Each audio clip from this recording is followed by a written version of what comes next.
It is so much fun. I love just sweating after just taking a shower.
Hey, what's going on, guys? How's everybody doing today? It is OGC. Welcome.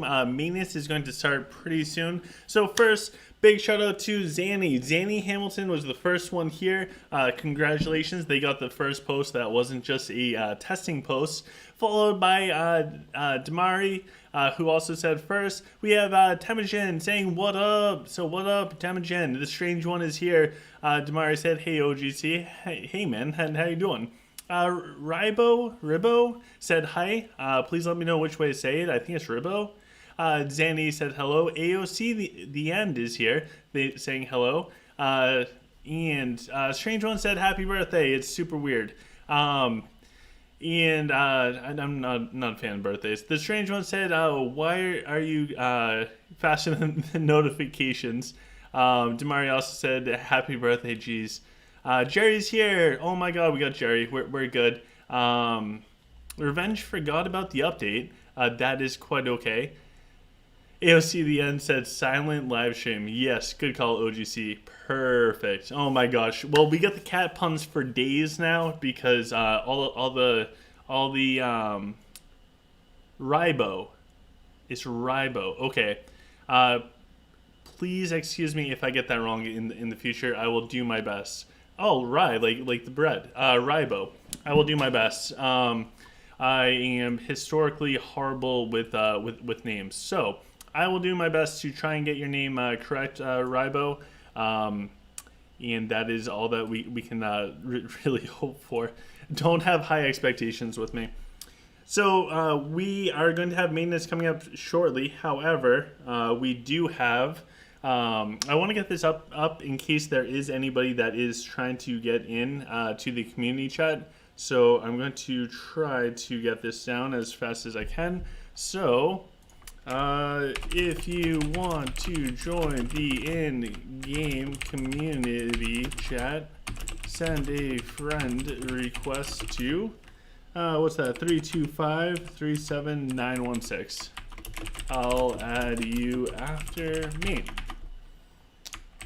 All right, cool. So we have everything all set, so I can put that out there, and I'll be able to spam that as we go through everything. That way, if anybody wants to join the community chat and they're not a part of the in-game community chats yet, they can. The screen thing was just brought up, so 200 Lenari, we're getting rich. So that is brought up. So if anybody is out there and they are not in there yet, feel free to do that. It's the in-game chats are pretty cool. We have a bunch of them right now. So in them, you'll get notifications every time a video comes out. That is part of the whole purpose. But also, more importantly, you can go there. You can get a bunch of advice if you want it from other people that are part of the community. It's a really, really good place to go if you are looking for expert opinions from like pro players. It's also a really good place to go if you are a pro player and you want to help people out. So sometimes, and I can say this from experience, the most rewarding things in life is from helping other people out or trying to help people out. So if you are somebody that has a lot to give, you can get a lot of reward and a lot of private messages if you join the community chat and you go to help people out. So for this live stream, we'll be hanging out, going over the new patch notes. We'll discuss Clash of Fate and who you should vote on for the Clash of Fate so you guys can get Lenari. And as the comments stuff or the filler stuff for the video kind of explained, we will have some really high respected players from the community joining us to chat with, and also top 100 players such as Taint. Hello Taint, how are you doing? Oh, I'm good, man. What's up? Not too much. I just want to make sure I have you turned on. Yes, I do. Oh, good. I love turning you on. I'm sure you do. How are you doing tonight? I'm good. I just got done eating some chicken wings. They were delicious. Ooh, are they like super spicy? No, I had some teriyaki chicken wings tonight. Teriyaki, very nice, very very nice. So we still have a few minutes left in the game. Did you? Oh, I got kicked out of the game. Oh, you got kicked out? Yeah. Oh wow, I must be doing those crazy hack moves. Have you done the full new journey event yet? Yeah. I didn't do the first two waves because it was like attacking NPCs and like these weird invader huts. And then this last one, yeah, I did that one, the damage to the walls, because I wanted the troop rush, so I went and smashed somebody's castle. Oh, we finally got kicked out. Rip.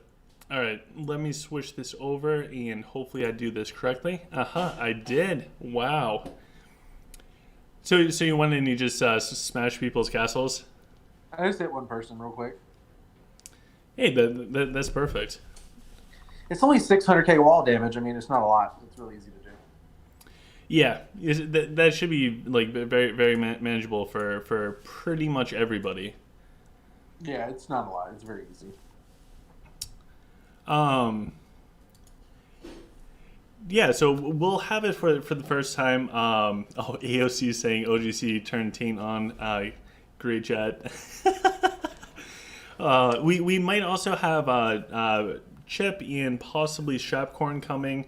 I think my coloring is going to be off a little bit for this stream. I got a pretty awesome tan that's like on the verge of a sunburn, so it looks great. Dude, you get sunburnt a lot. You're gonna end up getting skin cancer. Wear some sunscreen.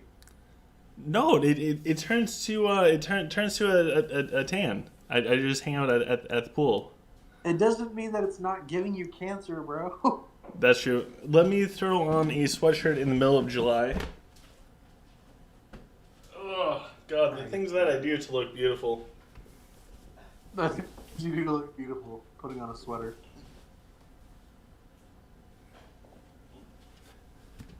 Oh my gosh, that's one of those perks of becoming a Patreon. You get to see me put on clothes.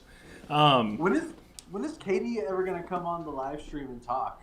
Because the one time I talked to her on Discord, her husband did like this voice changer thing on her phone, so she sounded like this super old like chronic chain smoker. It was freaking hilarious. Yes. I thought she was a dude. Oh my God. Hopefully the voice changer is off, because it would be nice to like hear her as her, if that makes sense. But I hope sometime soon she comes. I think tonight, unfortunately, she's working until maintenance is over. So I don't know, but I do want to get her on. I want to do like a player interview and all that other stuff because she's pretty awesome. I just want to know what she sounds like after hearing that voice changer. Like, it's got me scarred, bro. Like, shit was bad. I would bet it's probably like super high pitch, like I'm not even gonna try and duplicate it. I don't know. So I'm saying, like, but the voice changer, that modifier, whatever it was heinous, bro. It was bad. Oh man, yeah. I'm afraid to mess around with any of the settings because I just feel like I'm going to mess something up really, really bad. Yep, and destroy all of your videos going forward because you won't be able to fix it. Well, I figured out what happened with my microphone because there's a portion of time that there was a portion of time where like my video audio came out really bad and I kept trying to fix everything, but what ended up happening was the hard drive on my computer went, and when it finally went, like 90% of the hard drive was not working. Like the guy was impressed that I could even turn the thing on and get to the blue screen of death. So I think what was happening was my hard drive was dying for a period of time, and then and that affected like however it stored the audio recording. So yeah, I'm terrified to change hanging anything. On little by little. Yeah, exactly. So I'm terrified to like change anything because right now it's all working, and I'm not a computer person. I'm computer illiterate, but yeah, not worth the risk at all. No. So Elijah is here, and they're saying please interview Coffee Bun. Coffee Bun is welcome to come for an interview at any point in time. They have not responded to any of my messages ever. So if you guys know people like Coffee Bun or those top tier players, I would love to. I do have a Super Bob interview I need to do. I need to do. I need to stop procrastinating. So Temajay is right with that. To be as transparent as possible, I will sit down and interview pretty much any of the bigger, well-known players, regardless of where they're from or anything like that. But most don't want to sit down and talk with me. It's just part of the game and stuff. So it is what it is. But if you guys do know anybody, talk to them and have them send me a message. I'm open to sit down with pretty much anybody. A lot just don't want to for publicity reasons, or it's kind of like Taint. Do you still feel weird hearing your own voice? No, I'm used to it now. I sound like an idiot. I'm used to it. No, dude, you sound like Batman. Definitely don't sound like Batman. Dude, AHS, he sounded like Batman. For like his interview, like I'm mesmerized by his voice, but I think some people are afraid of like hearing their own voice. I used to get weirded out. Now that Vanity comes out and like I watch my own videos just for pleasure, to get the ratings up and all the. I'm joking, but if I have one with good music, I'll listen or I'll watch it. But I think people are afraid of hearing themselves. So you get over it pretty quick. Or the perception of how they think other people hear them. Yeah. Can also be a big thing. It's almost like public speaking. Some people have a big fear of public speaking, which is understandable. It can cause a lot of anxiety. So, Absolutely. I get up in front of a room full of sentenced inmates and talk to them and make them cry on a daily basis. If I can do that, then I don't really have a problem talking to people in Art of Conquest. I don't take pleasure in it. It's like a good cry. It's like, oh, geez, I messed up and I need to be there type of thing. speaking of the game, just something I want to put out there for anyone who's wondering when it comes to using their rush. Do not use your rush to rush buildings. Only use rush on research. You will finish all of your buildings months and months and months ahead of finishing your research. There's literally years of research to do. Yeah, but Tane, aren't you that guy that rushes his building so that you're castle level 47, almost castle level 48, and you're saying don't use the rush for research? What? Dude, the only rush I used for building was for 46 towards the end, just so I could get to the academy to get access to the research faster. I'm still like 27 days from level 48. Like, I'm not ahead. I have not used any rush on building since. I have 25 days of building rush that I'm saving to use on research when I get magister. Like, I'm fine with waiting for my castle level to catch up because I'm going to have all of my research done pretty much, and that'll make me way stronger than being one castle level ahead for maybe like 2 or 3 weeks. Yeah, and I think people like Taint when you're watching them. Good night, John. Greetings from Boston to you. I think looking at people like Taint, and if you go into like the Jewel Tower, you look at the top 100. That is like literally 0.01% of the Art of Conquest community. If you're not a mega well, or if you're not progressing to that point, like if you're not spending a ridiculous amount of money, then I agree. I wouldn't bother rushing the castle. This is, and maybe it's not the best example, but this game is like a long-term investment. So if you look at long-term investment strategies, you're not playing for next week or even next month. You're playing like as if you're going to do this for a long portion of time. Now, if you are going to play Art of Conquest and you do take it somewhat seriously, chances are, even if you think that you're only going to play for 6 months, you're probably going to get sucked in for a much longer period of time. So the best thing that you can do is set yourself up for the future. One of my biggest regrets in this game, and it's a massive regret, is that I always purchase 200 Lenari worth of rush. If you go back to my older videos, I always talk about that, but that was before things like the dice event and everything else. But I would buy that rush, and then I would rush my castle, and I would rush up all this other stuff. And it was a colossal waste because eventually, believe it or not, you will be maxed out castle level. It might seem like it's an eternity, but once you're there, you're going to then have the regrets of, wow, I wasted months and months and months of building rush to get to this point, and now my research is behind others. So what will happen is short term, in short term might look like a month or 2 months or whatever, but that's still short term in a long term game.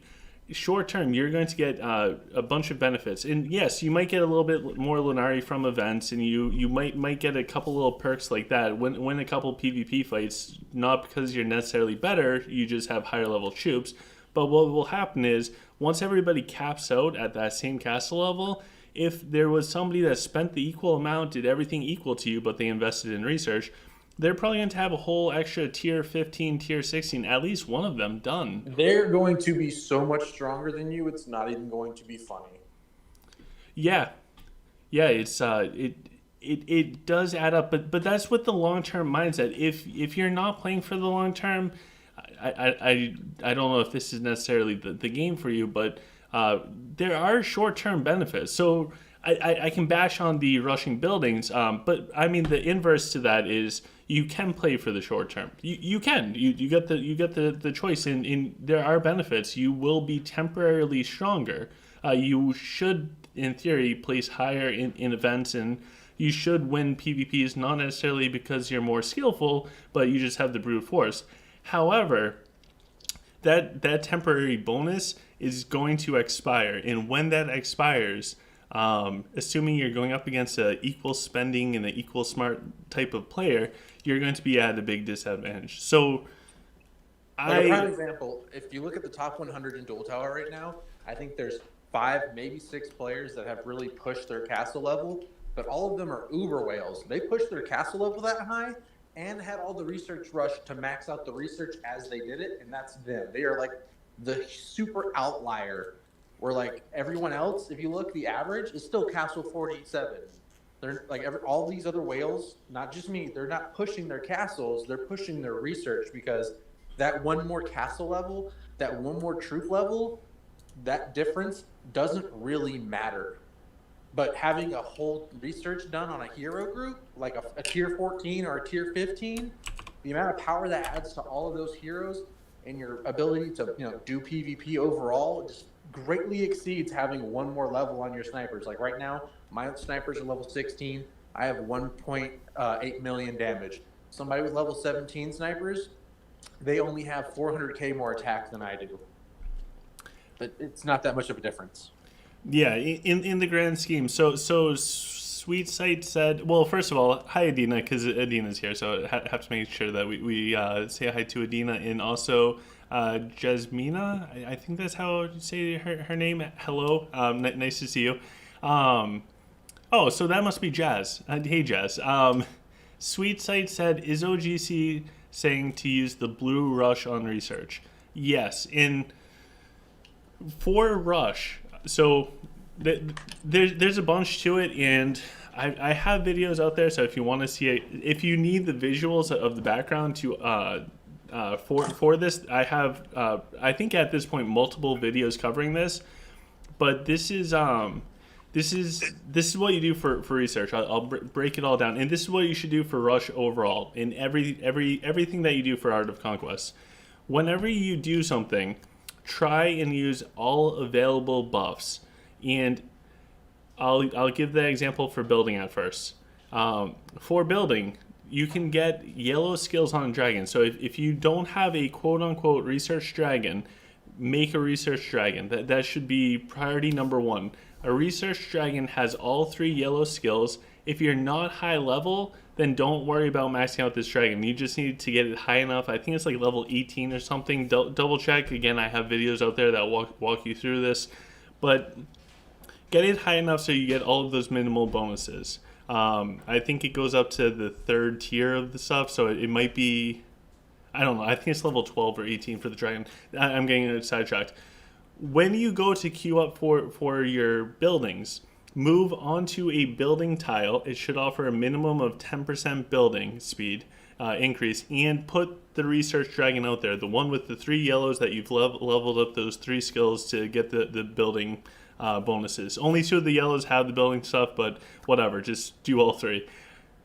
Then if you are lucky enough to get a position, also have that buff and try and time it so that you can get it. Then queue up your building stuff. Make sure that you use your runes in the temple, bring them to the +3s or whatever to really benefit your research and your rush. That's going to be more important than it. Like your first +3 temple should be centered around increasing your building speed or temple speed rather than anything else.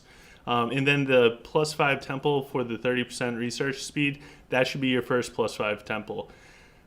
Basically, you want to get all of these bonuses and then queue up for your building.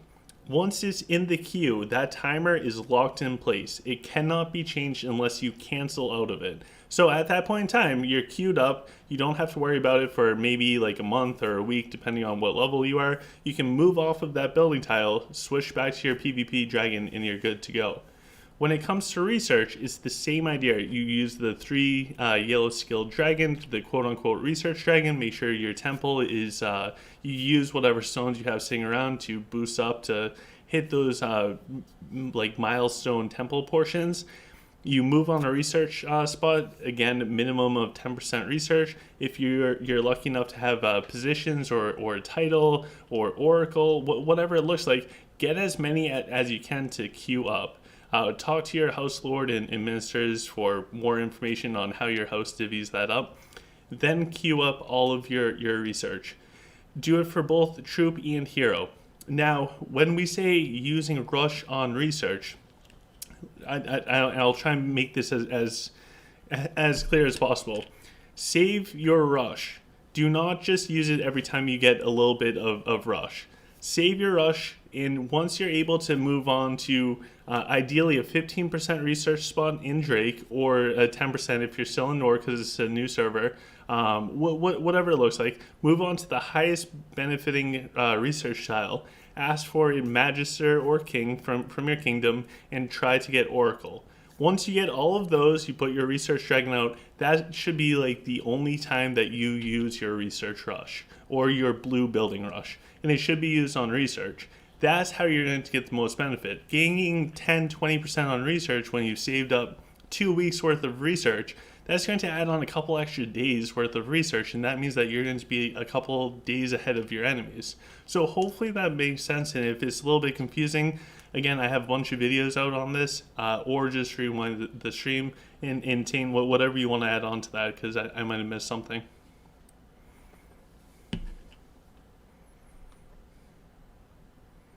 Sorry, I was in the bathroom.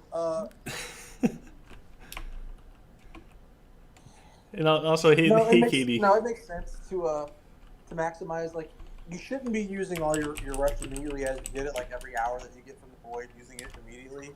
You should try to save it up. 2 to 3 weeks at a time. Get a research position. Get Oracle if you can, if you're friendly with whoever has the Imperium, stuff like that, and then use it so you get the maximum benefit out of it. Like I really like in my early days, like I made some really big mistakes, like using rush on buildings because I didn't understand how important research was. And we didn't have hero research at the time, thankfully, so I only had troop research to worry about. But like starting out now, like if you waste research on buildings instead of pushing it into your hero research or your troop research for your like PvP main units, it's going to put you miles behind people who didn't do that and use it on their research. Yeah, the research is huge, and then picking the right researches for the hero research from tier 1 through tier 14. I have a relatively new video on my thoughts on that, and I would check that out because I go through exactly what tiers to do in what order for my opinion. And one of the primary purposes of this channel overall, the reason why this channel was made was because I got really tired of answering the same question in house chat every single day. That's the reality behind it. So I figured if I just made a video and somebody asked a question, I can show them a video and like answer like these frequently asked questions type of things. Now I've learned that when I do that, people don't even want to watch it. They just want like you to type out paragraph after paragraph, and so I no longer have the time to put that much energy into each question. There's probably a video for it, but the other reason why I wanted to do it was because, and I think Taint hit on this, all of us have made mistakes. Every player in Art of Conquest has made some really bad decision. Some people bought a turtle for 18,000 Lenari. Other people spent fortunes rushing castle levels to then find out that it was a colossal waste of money. Some people had perfect dragons and released them. Everyone has their own personal mistakes that they made. So some of this is to try to save other people from making the same mistakes or financial issues. So Ryan also has a question. So feel free to ask the question, Ryan. We'll try to get to it.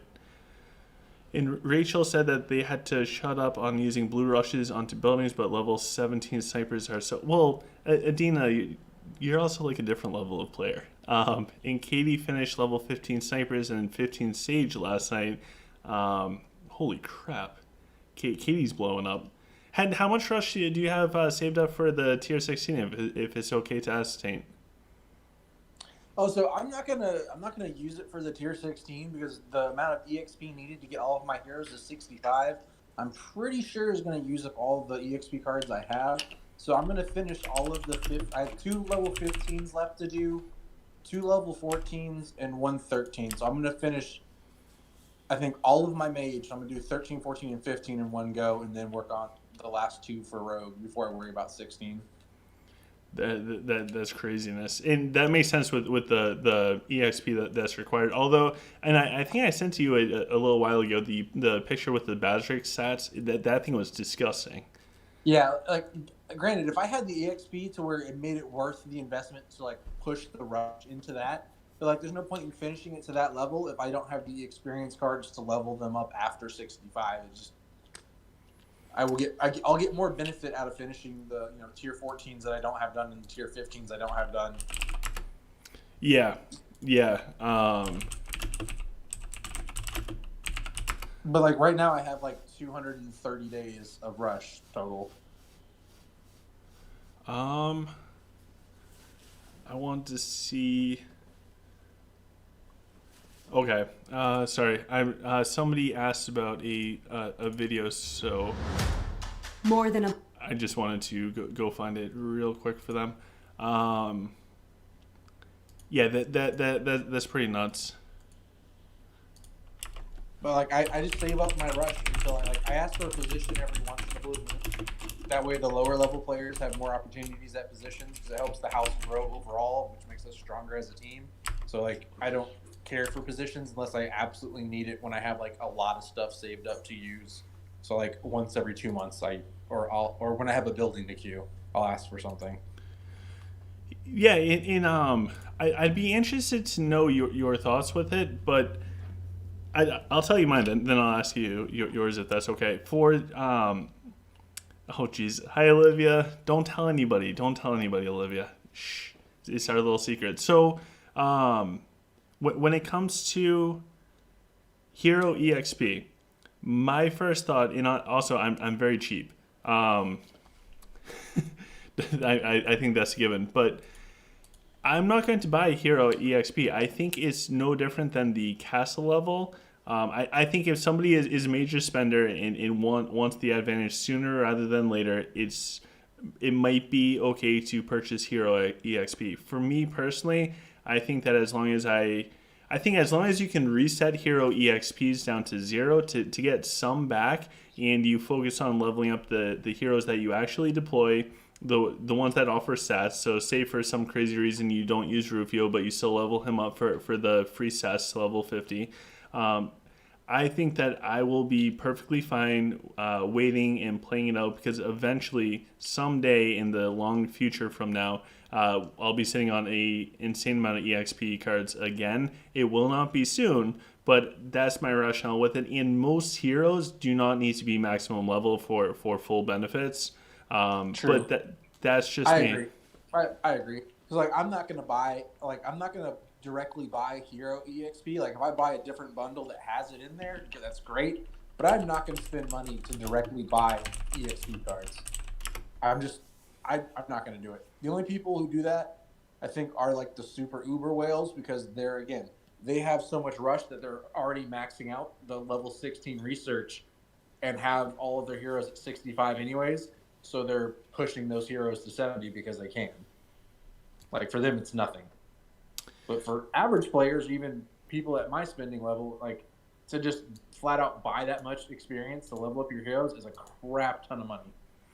Yeah, it's a ton of money, and I don't know.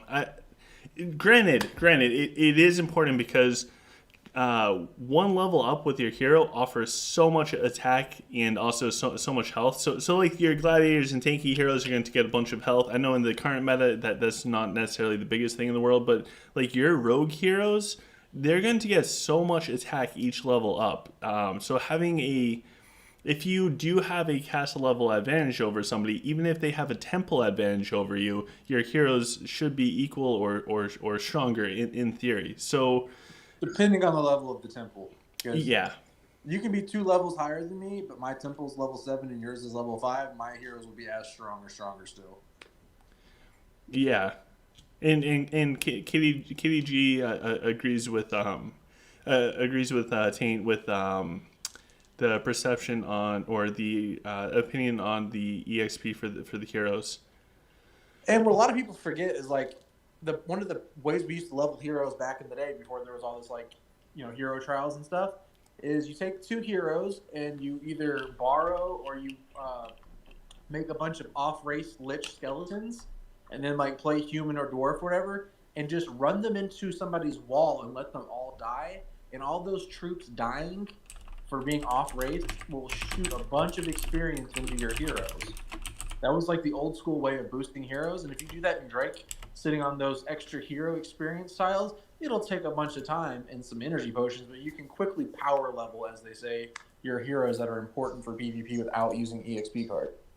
Yeah, and some of it is the grind of it. So for that's actually a really good point, because for the free to play players, and it seems I don't know.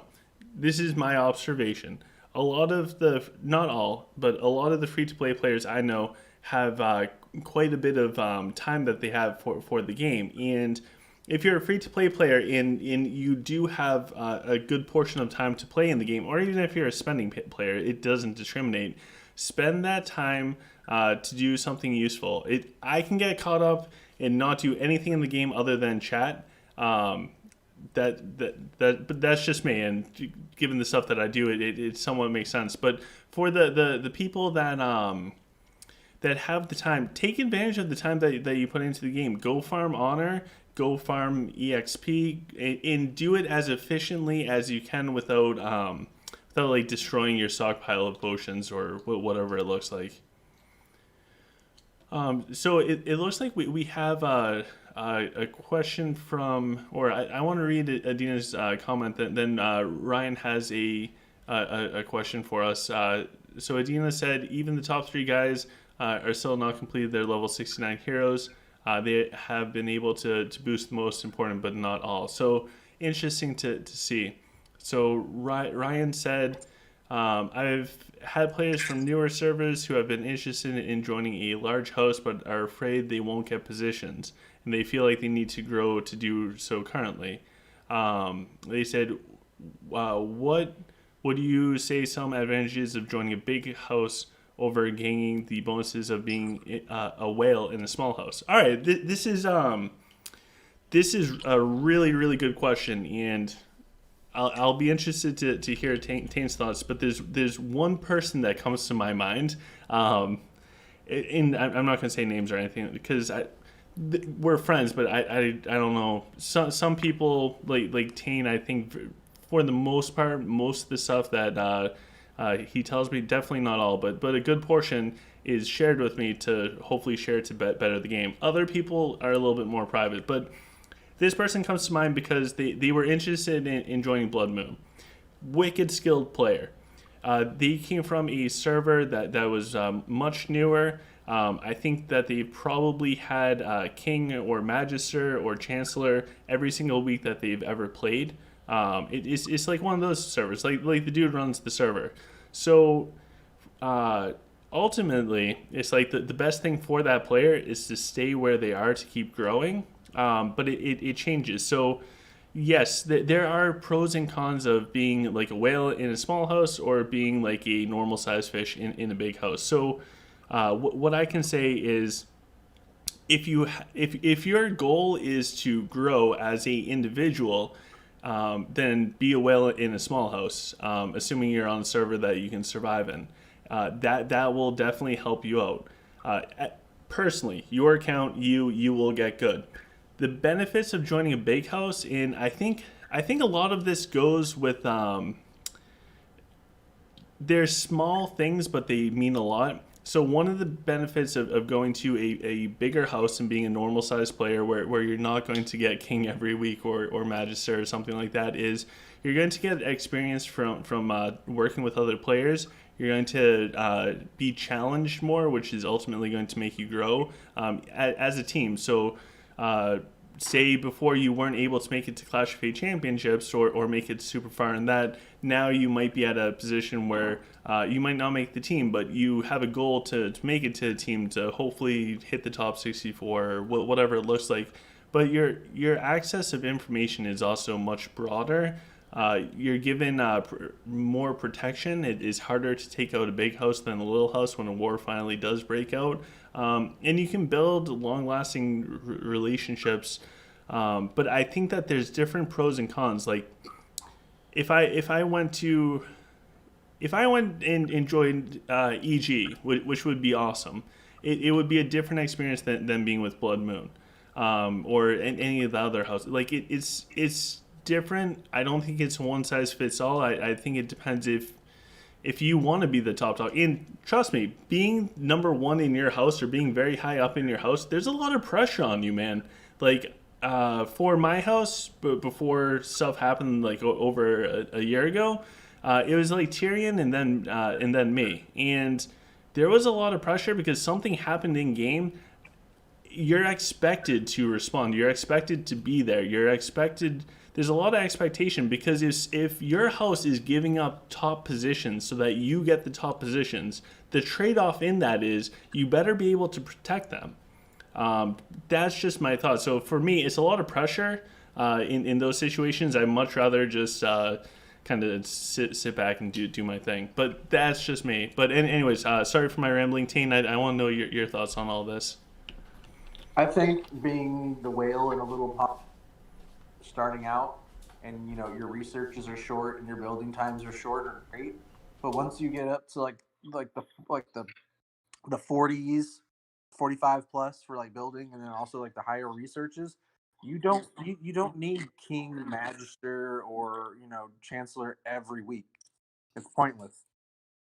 So like you can go a month without one of those positions, or it doesn't really affect you. But being in that weaker server or that weaker house, you're not going to grow anymore. You're going to get positions. That's great, but you're not going to like be on competitive clash teams. You're not going to have other competitive smart players helping you improve in PvP and stuff. Like, those things are invaluable. And like, once you reach a certain level, being the only whale in a small pond, you're just going to stop growing because you've gotten as big as the pond will let you. You know what I mean? Like, your experience isn't going to be there.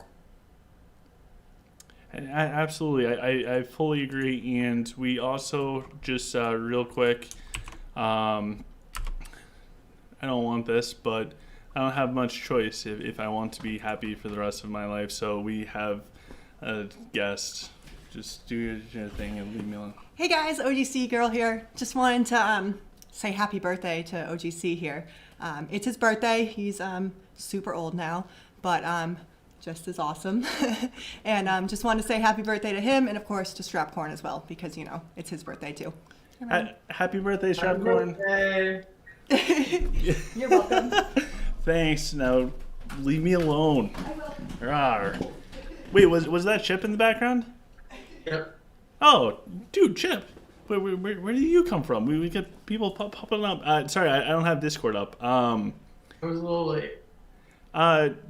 Chip, what's your thoughts on like the pros and cons versus being a whale of a small house versus being like a quote unquote normal player in a big house? Yeah, I don't know. I was listening to what you're saying. It's I think it really depends on the person and what they're looking for. If you want to be super active and compete in all events, but you aren't a high core, then you probably need to be in your own house. But some people are happy to just do dailies and be part of big efforts like wars and stuff. So it just depends what you're looking for, really. Yeah, and there's different things for everybody, and everybody has their own unique play style and what their goals are with the game. Just so I don't miss out on any of these questions, because there's some really good ones. So Great Goomba said, is Nora useless without the True Ruby? My Nora at level 60 doesn't do close to the damage True Ruby Nora does. So I have good news and bad news. For my experience for a very long time without a true ruby on Nora. Without a true ruby, you can go with the inflicted wounds, which offers the percent health stuff based off of the crit and whatever else. It is not the same, and it does not perform nearly as well as the true ruby Nora. It's very deceiving when it comes into the battle stats because it will say that it did a ton of damage, and it did. But all of that damage is reduced versus the true ruby, which doesn't. The splash portion doesn't really get reduced. So, I do not think Nora is useless without the true ruby. I think that she still deserves a spot on the battlefield. I still placed her. She still did somewhat decent for me. She did not instantly wipe out the backline of the enemies. But she still was able to do, I don't know, like 10 to 15 million damage without the inflicted wounds shard, which I think is so misleading with the damage at the end. Because you can get it to do the same exact damage as the true ruby, but if you look at how it actually affects the battlefield, it's night and day. It's not even close. So personally, I would still use Nora. I did for like 6 months or however long it took to get a true ruby. But it's definitely not as good. And I don't know if Chip or Tane has any insight on the Nora without a true ruby.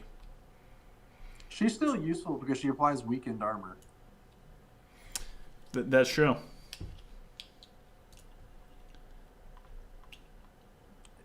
She applies weakened armor, deals splash damage. You can put good other prisms on there to get good effects.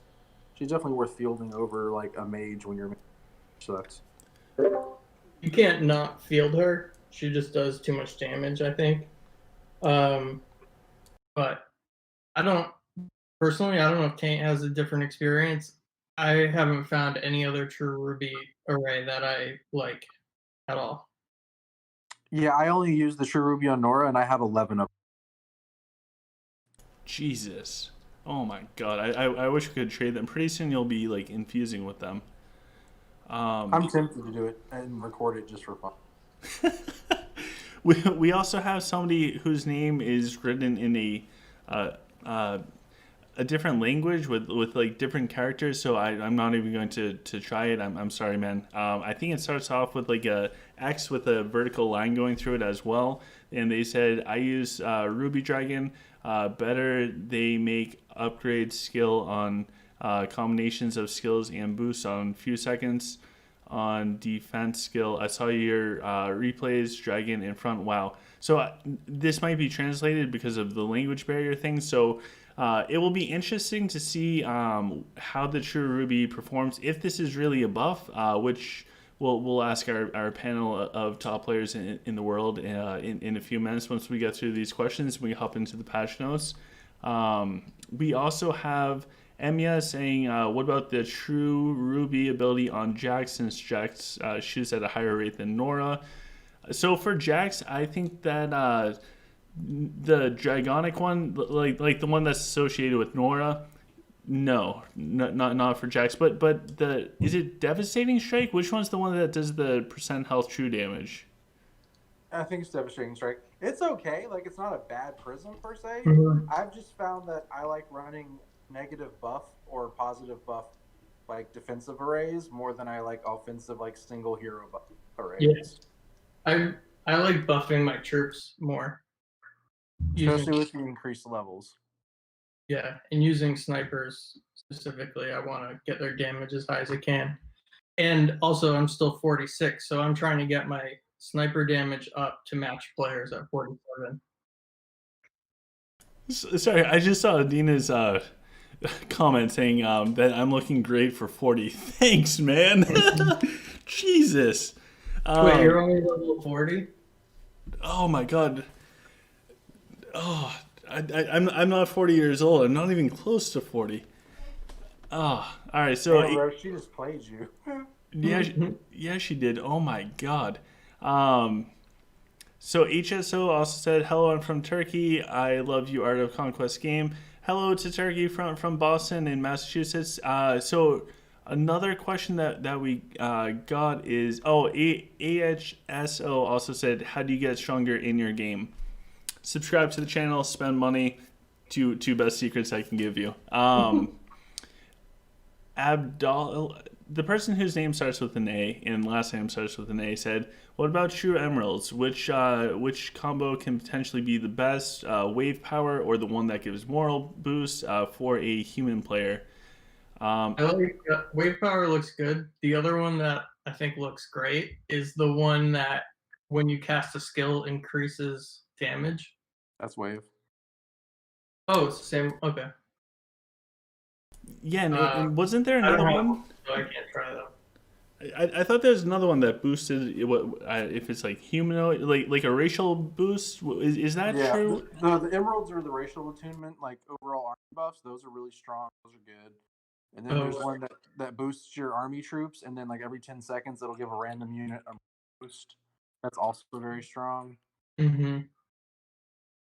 Yeah, that besides having one true ruby, I wish I had a bunch of true emeralds, but I have 0.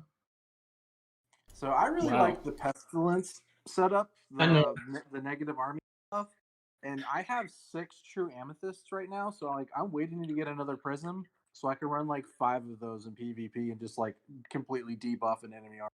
Yeah, because of you, I've been wanting to try it. I just got my 3rd one. I don't know. It's strong. But It's do you strong. feel like you have to have 3 of them equipped? Like right now I have 3 running, and I can't wait to add the 4th when we get the next prism.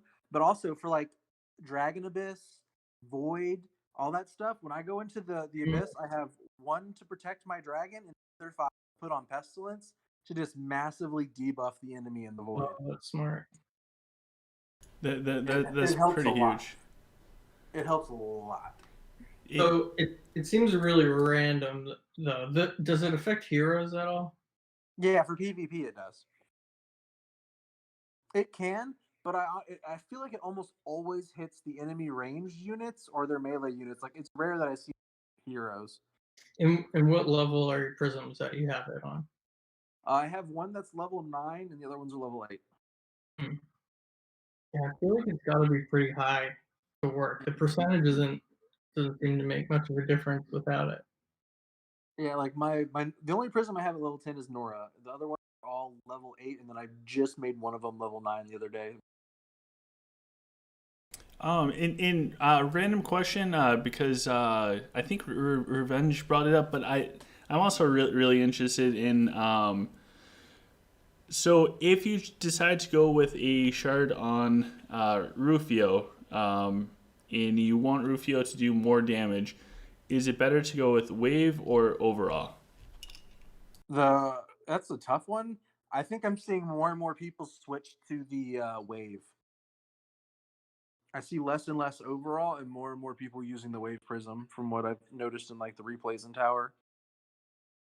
Gotcha. So I'll have to keep an eye out for that. I'm not worried about a second ruby ever. I'm very happy with one. But I was just curious because I see a lot of, or I guess I haven't looked recently, but I saw a lot of overalls, and the wave looks like it gives more of a boost overall. I think for the particular hero that Rufio is, like you want that 15% to stack when he leaps in, and it'll also make the trigger from the artifact, the Leo's Pride, a lot stronger. So I think situationally for him, it's better than the overall, I think. At least from the pattern I've noticed in Tower. I'm not smart enough to do the math to figure out which one statistically actually is better, but what I've noticed is a trend of more people using the True Emerald over Ruby. Gotcha. And before it gets lost in the comments, Nathan asks best heroes for new players if you can't buy them all, and they have jacks. So what is it? Don't buy heroes. Yeah, and if he needs to speed it up, I would almost say, so I think this is super underrated and underutilized, especially for budget players, but the stash, I think there's some good stuff in the set. Personally, I do the Rush one every week. Is $5, and ultimately I'll get 300 Linares, 7 hours of Troop Rush, 7 hours of Building Rush, and 7 hours of Research Rush. And for $5, that's better than what I can do in the store. So they do have the hero tokens there, but what I would recommend, if again, beginning of the stream we were talking about like how all of us have made major mistakes in the game.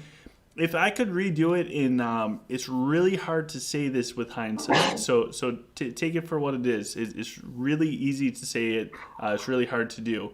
But if I had the mindset that this was a long-term game, I would not rush any buildings, and I would not have purchased any heroes besides Jax, and I would have taken the time to just wait and be patient. Again, easy said, hard to do, and instead of buying heroes, save it up for the lucky wheel or dice if you still want to spend in the game. That's easy said, hard to do. If you feel like you must purchase heroes, or if you want to know which ones to purchase first with the coins, what I would recommend is Bazrix as your first one after Jax.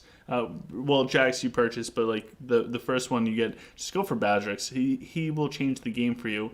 And then also race specific heroes. Elena. If you don't have Elena, you need Elena. Yeah, in Elena, I don't know. Her spotlight is coming out. It is fresh in my head because I just made her hero spotlight yesterday. She is the easiest hero in the game to get max level. She only needs level 45 to be at like the maximum use as far as her skills. Of course, having her higher is better for health, but for skill usage, she needs level 45, and she is the cheapest hero in the game to level up. When that hero spotlight comes out, I'll literally walk you through that whole process. It should be this week it comes out. Elena, Bazrix. You have to have her to be successful in PvP because the magic resistance is way too important. If you don't have it, you're crushed by dragons and stuff in PvP. Yeah, I think besides I think the racial heroes are like kind of staple. Like if you're playing Rockin', you'll need talk. In arguably talk is super useful for all of them, but the other real big takeaway ones for early on in the game, Cleo's really strong early on in the game, and for a good portion. If you look at most of the PvP replays for lower level stuff in the tower, most still open up with Cleo, and not just because it's lower level stuff, but it's highly effective at that level, and it will also help you in the void. I would say away from gladiators, maybe Denji, but as far as like Bane, Belrog you'll get for free, but like Bane, I don't think you need him early on. He's going to require the hero research. He's also going to require levels so that he doesn't just straight up die, and decent gear. Denji you can somewhat get away with if you really want like a strong gladiator type of thing. But yeah, I think Elena, Bazrix definitely, and possibly even Talk for the added magic resist and just prolific trance and everything else. But the racial heroes are also huge. So if you're dwarf, consider getting Gafgar. But like Taint said, save those tokens. I know it's really easy for anybody that has all the heroes to say, hey, have patience, look at it long term. Don't waste your money on that. Spend the money on like the wheel or something if you are a spender. I get that it's really, really hard to have the patience to do that. I'm guilty of that. But again, that's another one of my major mistakes. I think I probably did like $1,000 easily just for all heroes throughout the course of the game, and that could have been an extra skin and 500 rolls on the lucky wheel. Sorry, I get pumped up with this stuff. So David Z said, does the Rogue Clash Face set and Rogue Drake set stack? Do you mean the Rogue Dragon set? Because the Rogue Clash set sucks. They said the Clash of Fate set and the Drake set. You should not buy the Rogue Clash of Fate set. It is terrible. Okay, so what about the Dragon set and the Drake set? They do not. How come so many of the high level people in in dual Probably tower. because they have them. Probably because they have them flawless, and the stats are better than what they have to switch it with. But if you read the Drake set, it specifically says its ability does not stack with any other armor. Gotcha. But so just to play devil's advocate, because I haven't tested it, and maybe I should spend the time testing it. But now that we're in a war, Drake, I might not have that luxury. Their wording on stuff doesn't make sense. So like the staple and Holy Goblet shouldn't stack, but they do. That's different. That's different. That's not two pieces of armor. That is an artifact and a weapon. Touche. That's because I tested that out in the Mako video for attack speed boost with Because, like all of the items, like trinkets, weapons, all of those things, it says that those types of effects will not stack with like other armor or other weapons or duplications of that armor or trinket. But when it comes to artifacts and like prism buffs and things, all of those will stack together. So like the goblet and sapial, attack speed on a prism with attack speed on a weapon, all of those things will stack because they're not both armor or both trinkets or whatever. They're separate like entities. If it makes sense, like they will stack together. Yeah, that makes a lot of sense. So hopefully for David Z, hopefully that helps out. And they said they did mean the Dragon and Drake set, like OGC. I saw almost every whale using those sets together. Yeah, I don't know. I wish that there was a clear cut way. Oh my God, mom. Sorry, my mom posted. She posted happy birthday to my number one son. So Go mom. Mommy, so apparently I am her favorite son and also her least favorite son. Do you have brothers? No. No. I am all and nothing. So hi mom. Hi OGC mom. Hi, Mom. You have a bunch of fans, mom. OGC girl also says hi to OGC mom. Oh God.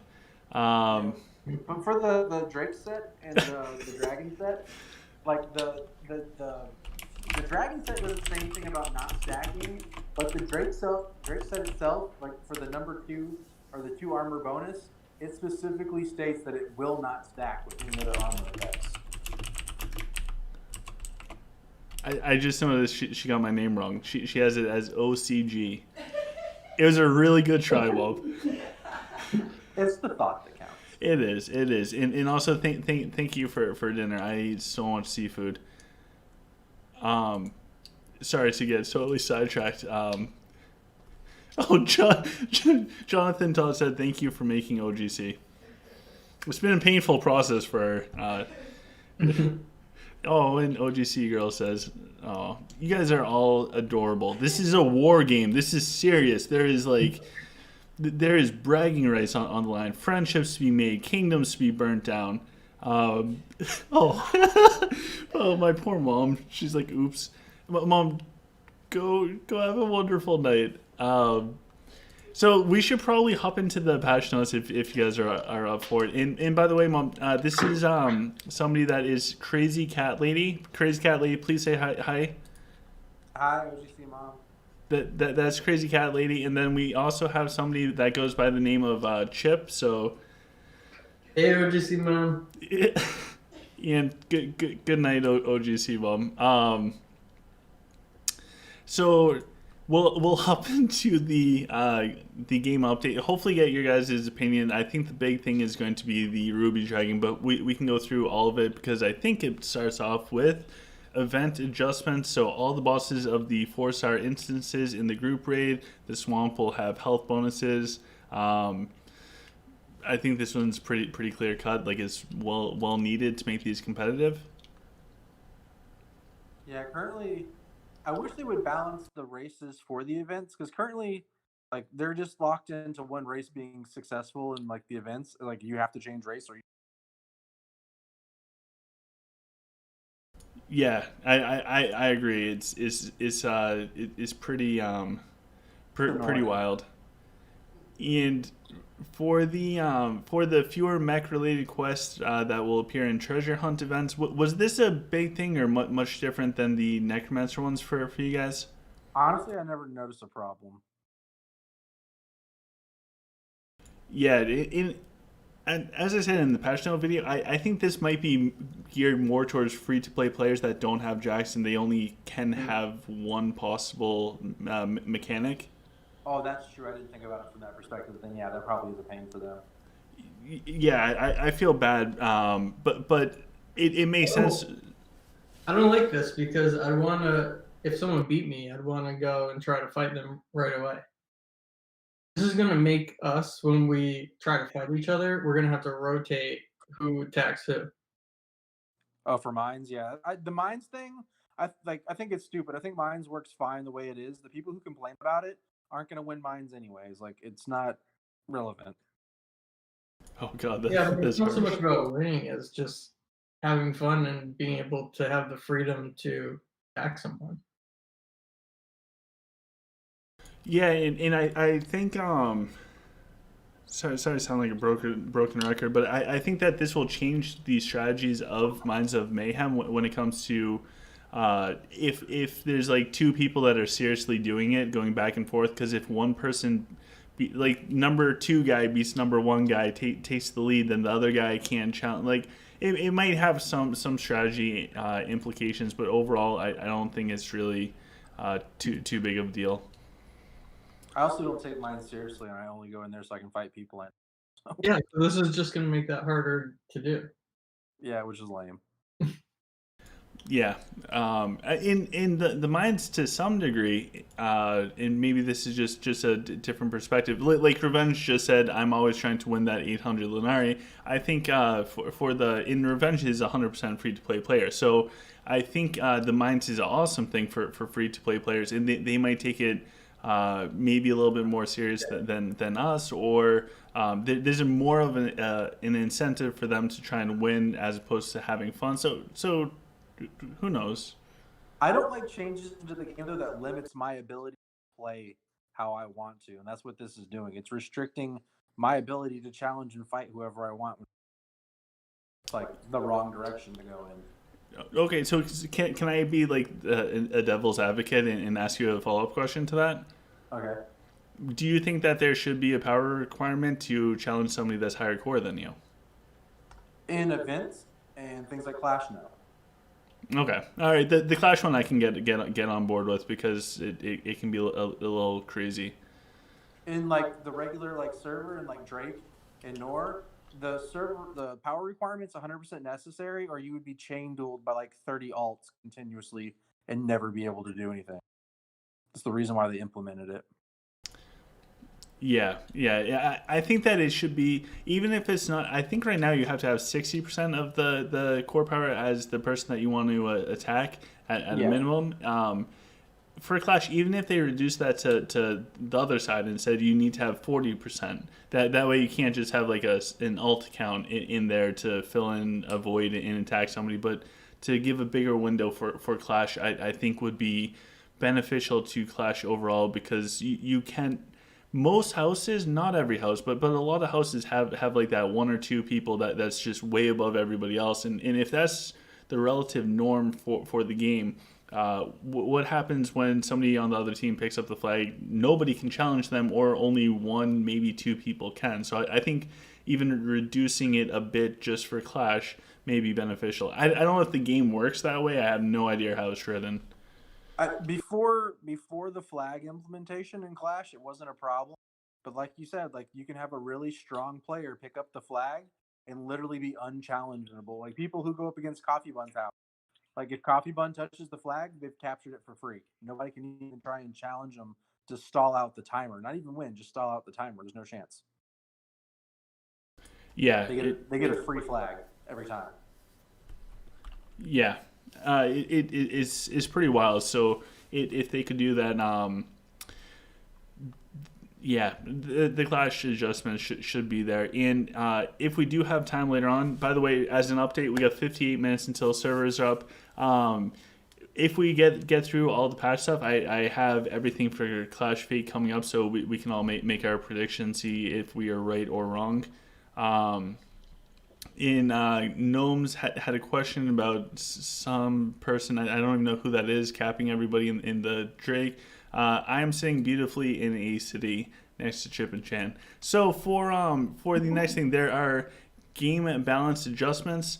Ruby Dragon ability. So I think that this is probably going to be the big point with everything. Ruby Dragon. Is this a buff or is this a nerf? We will find out in 57 minutes and 30 seconds.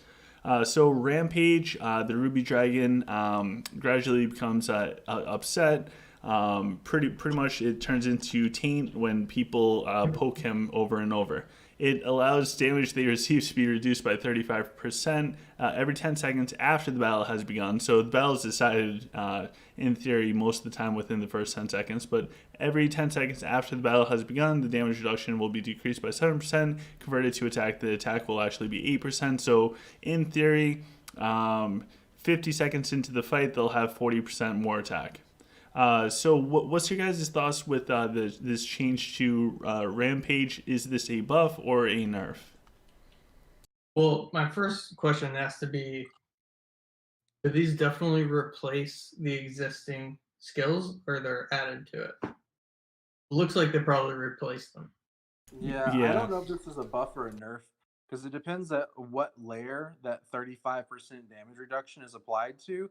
If it's a flat 35% reduction that like doesn't have any like diminishing returns attached to it, it could be really strong to survive the opening like volley of damage from Dwarf and stuff. It's But still again, 10 seconds to activate.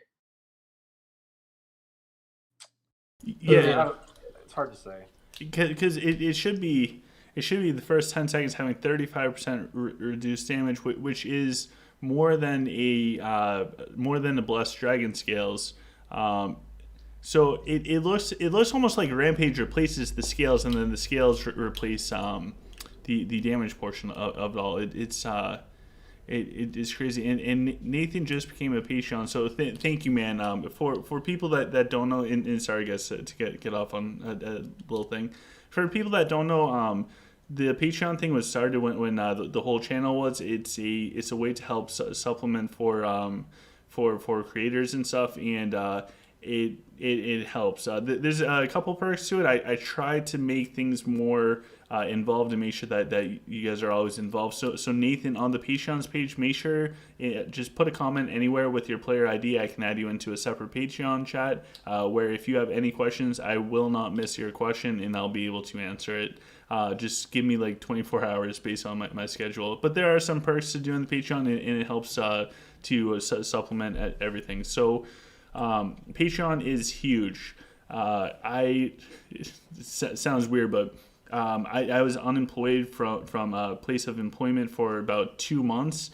Unemployment did not help nearly as much as what I thought it did, and it was at a different time and place, and the literal food was from Patreon. So you guys literally helped me in every possible way. I think Chip is one too, but I'm going to just casually move on. I'm just a $1 one. Hey, I can see the post. goes a long ways. It does. So with Rampage, Yeah. it was pretty OP before. Every time a unit died, you get a attack increase for the dragon. So it was like happening all the time, and right in the beginning. This is not going to increase attack until 10 seconds into battle. And that's really the most important part. At least, it should be as strong as it was. So I think it's definitely a nerf. Yeah, and if the damage reduction from it, if it stacks flat with instant scales, then like that could also improve the tankiness of the dragon, because 60% damage reduction together, which is a lot. Yeah, but the scales, if we believe that this is replacing, the scales won't have damage reduction. That's also a thing too. So yeah, I don't know how to feel about it. It's going to be really weird. It's going to be interesting to see the players that already have the rubies and seeing how they actually perform. Because if they're if their plan is to make the ruby more effective later in the battle, then I think that they're going to miss out, because I think right now that probably the biggest thing with the ruby is having extra damage for the actual pulses through the current version of the rampage, and also the conflagration, whatever that is. I think those two things I think are everything for the ruby right now that makes them different than any other dragon. So changing the rampage to making them more defensive when it's a ruby fire dragon just seems counterproductive to just like the lore of any red dragon that's ever existed. Well, it also could be anticipation for the Dragon Awakening coming, because if they didn't change it, it might have been like absolutely broken. Yeah. We don't know how it's going It's definitely possible that occurred to me. But I don't think it's going to be the best dragon or Dragon Awakening either. So No, I don't think so either. Oh my god, this is the best day of my life. Alberto posted in the chat. Alberto, I miss you. miss you, Al. I miss you, Albert. I hope that you and your family have been healthy and safe through everything. It's been a long time, but it's beautiful to see you. Another random question. So in Cinder, the scales for the ruby. I'm not going to embarrass myself in front of thousands of strangers. Incendiary? Yeah, so the scales for the ruby dragon has been blessed with magic. It can release a fire blast at regular intervals that cause burning damage to any nearby targets and reduce their magic burning stuff. Fire blast can trigger a magic swell. So my first thoughts with this is with the new Dragon Awakening.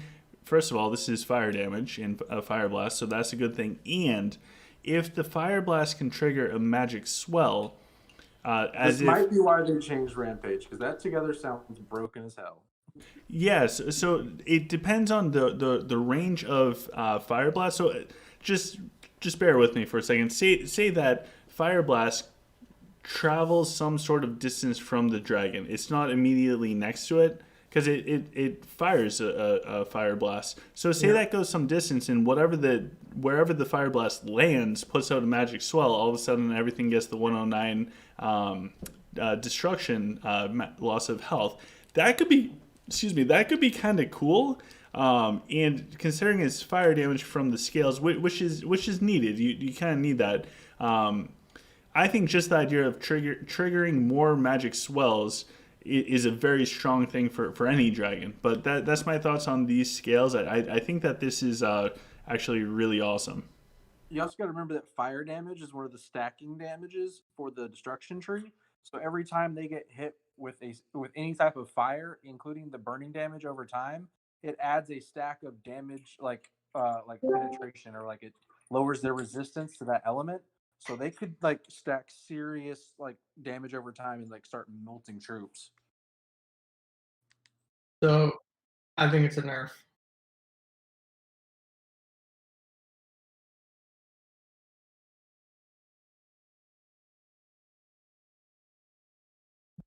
Before the scales was doing constant damage around it. It's just like Rampage. It was constantly doing something, and now it's at a regular interval, and it's regular, I guess, so it won't be increased with reduced cast speed. Magic Swell is the only thing to me that makes this interesting, because maybe you can save a skill on the dragon, but I can't imagine it's going to be like a magic swell gets placed on the back line somewhere. I think they said it can trigger magic swell if you have it on the. I thought OGC Yes. said maybe that. Yeah, so it says the ruby dragon skin blessed with whatever, it can release a fire blast at regular intervals. So it will be interesting to see what the regular intervals are, and it will deal damage to any nearby targets and reduce their magic resistance to burning damage specifically. Fire blast can trigger a magic swell. So you can be. We got to see it. That means you can double swell. That means like your pulse will trigger and the regular interval from the scales will trigger, so you can hit them with double magic swell. So you can double reduce their magic resistance. Maybe, but as it's written, that's what it sounds like. But also, there's this unwritten thing of that every cast takes time, and they go into a rotation, and there is a minimum amount of time between casts. True, but that's for activated abilities. So like the active skills, what skills sounds like is a triggered ability, which means it'll ignore the other abilities' activation Yeah. times and just go off. It could be. I mean, that could be insane. That's a good point. It will be interesting to see in for because I'm sorry, there gets to be a bunch of messages. I try to get at as many as I can so everyone feels inclusive. Emya said, will scales area damage remain or are they gone? And somebody else earlier said, will the scales remain the same? So we'll find out in 47 minutes, or I'm sorry, 46 minutes and 30 seconds. But for right now, we're speculating because it's not clear in the patch notes. We do not know at this time. We'll find out as soon as the game is up. But from the way that it's worded here, it looks like these skills are going to be instead of adding to them, it sounds like they're just replacing them with this. But that's all subject to change. We're just kind of speculating on it. In somebody else. All right, actually, you know what, man? Incendiary scales might make the fire mage really good again. Potentially. Yeah, It was already doing burning damage. Yeah, so now they'll the scales will reduce enemies' resistance to burning damage. So that's kind of cool. Oh. Interesting. So maybe people will actually be able to be Sylph for once. God, I'm funny. All right, so moving on to the next thing. Poor Sylph. New Power Prism bonuses will be coming. We'll have to see what those look like. What is it? I'm pumped for that to see what these new Prism combos are. Yeah, I haven't seen anything yet, but probably Wednesday I'll have a video out with as many as I can spot. If you guys see any that you know are new, please screenshot and send them to me because I'm gonna be looking as soon as the update's done. That's the first thing I'm checking is the Prism. Yeah, me too. But I always feel like when I do something like that, I always miss like one or two, and then I just look silly once the video's out. But we also have. KDG said that Valari will do 7 million damage to PvP again. It could. It could. Mm-hmm. But research. we also have, let's see if I can get it up all the way. Hero ability. So Cleo's Tomb of Redemption. Any undead units with 2 or more levels higher than the corresponding units the commander can train cannot be resurrected by the Tomb of Redemption. I think this is probably the biggest thing in this patch. What's your guys' thoughts? I wasn't even aware that they could do that, so I don't know. Yeah. I want to know what the bug was with this. Somebody must have found out something broken and done it, and Lilith was like, "Oh God, don't do that." Yeah, it's pretty wild. Now onto a I'm not even joking. This is probably my favorite part. Is the maximum number of house gifts it has been increased to 40. Thank God. Yeah, so it's one of those things like what you kind of have to figure out who's in your house. So I forget earlier we were talking about whether or not it's better for you to be a whale in a small house or if you should join a bigger house. And this is really overlooked. Yeah, that's true. The amount of house gifts. Yeah, with the new prizes in them. Yeah, so you can get runestones, ability cards. So if you're in a house where there's some serious spenders, like if you're in Taint's house, just through Taint spending in 1 month, you will have a +6 temple. I don't spend that much. Good lord. Okay, I'm joining Taint's house.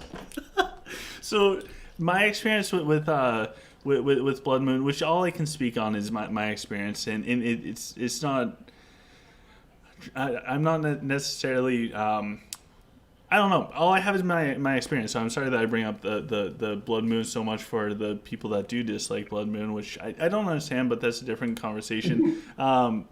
it's my experience, and I'm just here to share my experiences with you guys. My experiences with that is there are so many host gifts from people spending that sometimes I cannot collect all of them because it will only hold on to so many. So I'm happy. I try and time it. I figure out like when the whales make their purchases, make sure I can like clear out the stores so that the next time a whale makes their purchases, I can collect more. I have most of the people's login times down pretty well, but Yeah, you don't. I have no idea, but it sounds good. But having it increased to 40 is huge because if there are gifts going out and the gifts are a direct correspondent to how much money somebody spent, so they're part of buying the set. You get the set, but you're also giving a gift out that's part of that money. People should at least be able to get that gift. So I'm happy that they're doing that. I wish they increased it to like 100, but I'll take 40. It should be infinite, really. I mean, Yeah, like we all want to get that. And KDG said right after the resets. That's what I do mine too, but mine's like a little $5 one. It's cute. I mean, well, everyone does it then, so like it fills up really fast, and then you miss a bunch of other ones. Yeah. It should also prioritize based on rarity. Like I don't know, pink chests get pushed out by like a blue. That's a great point. yeah, I agree with that completely. And Jamelia, geez, I'm probably butchering these names. Said all in caps, so they're yelling, "What's the best dragon?" So this is probably my favorite question. My favorite question in game is when somebody says, "Can I ask you a question?" My second favorite question is if they ask if I'm single and all that fun stuff. But my third favorite question, because that happens a lot, my third favorite question is what is the best dragon in the game? And there is not a right answer. Well, I guess there kind of is, but you have to figure out what the best dragon for you is. I believe 2 weeks ago, it's 2 weeks ago. Go back in my videos 2 weeks ago, or just search for OGC dragons. You're gonna have a ton of videos come up. There's got to be like at least a dozen now that covers everything from dragonics, how to level up your dragon, replace skills. The two most recent ones is most recent number one is what each type of dragon offers you. So it kind of goes over like the core abilities, like the unique abilities for every type of dragon, and that will offer you some insight on what you're going for. If you're looking for crowd control, maybe an Onyx dragon is what you're looking for.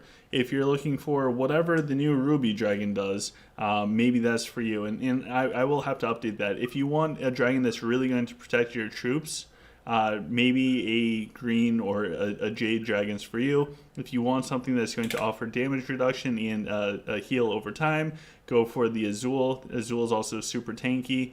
If you want something that offers stuns and stuff, go for the Topaz. But for where we are in the game right now, nobody knows because there's going to be so many future changes to the dragons coming up that if anybody right now says the best dragon for the rest of the year is insert whatever, they're lying or they're a developer. So there's so many variables to it. It depends on your race. It depends what core you're at. It depends on the skills of the dragon. So the second video that I would recommend that came out 2 weeks ago is how to make a perfect dragon for you.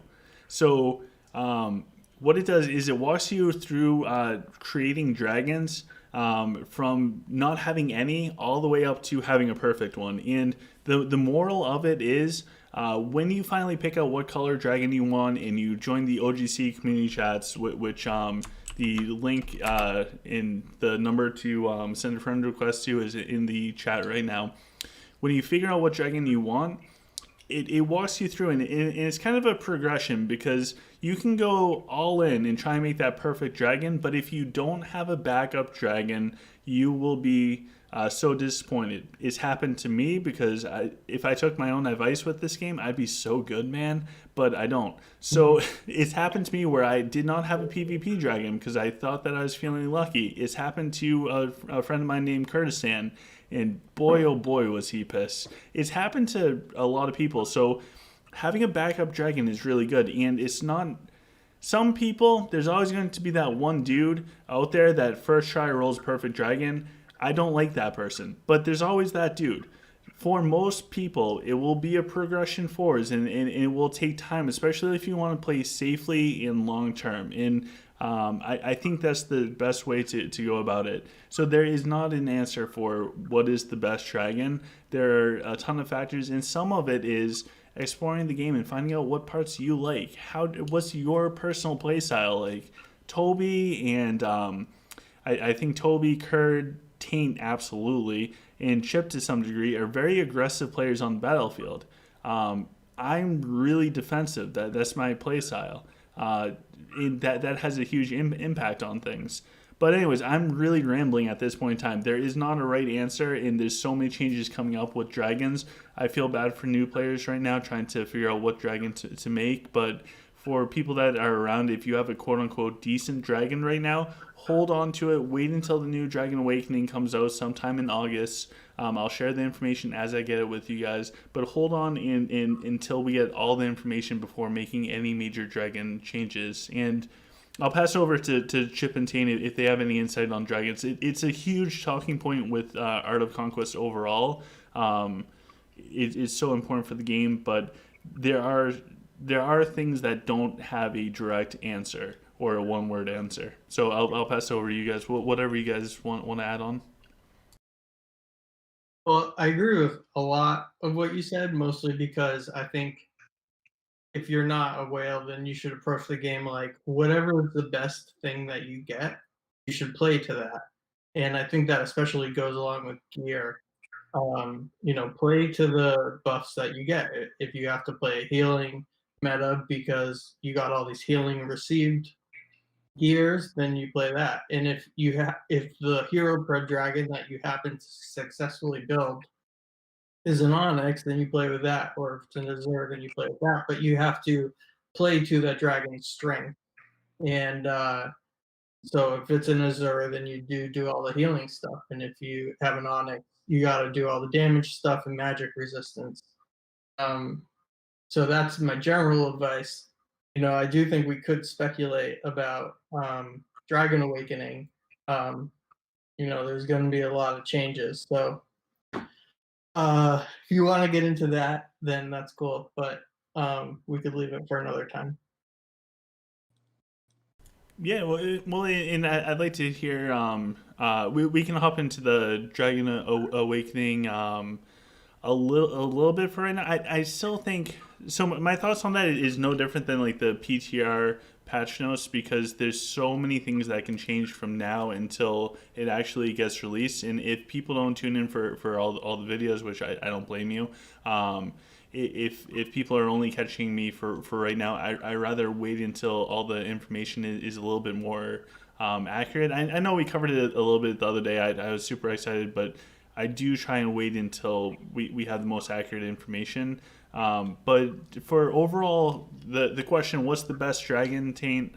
What's your response to what's the best dragon?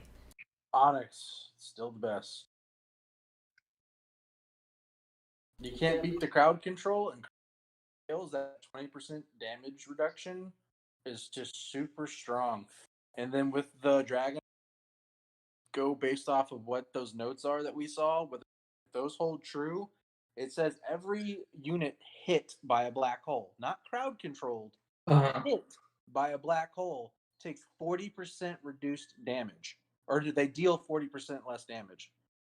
That's going to be insane at the start of battle.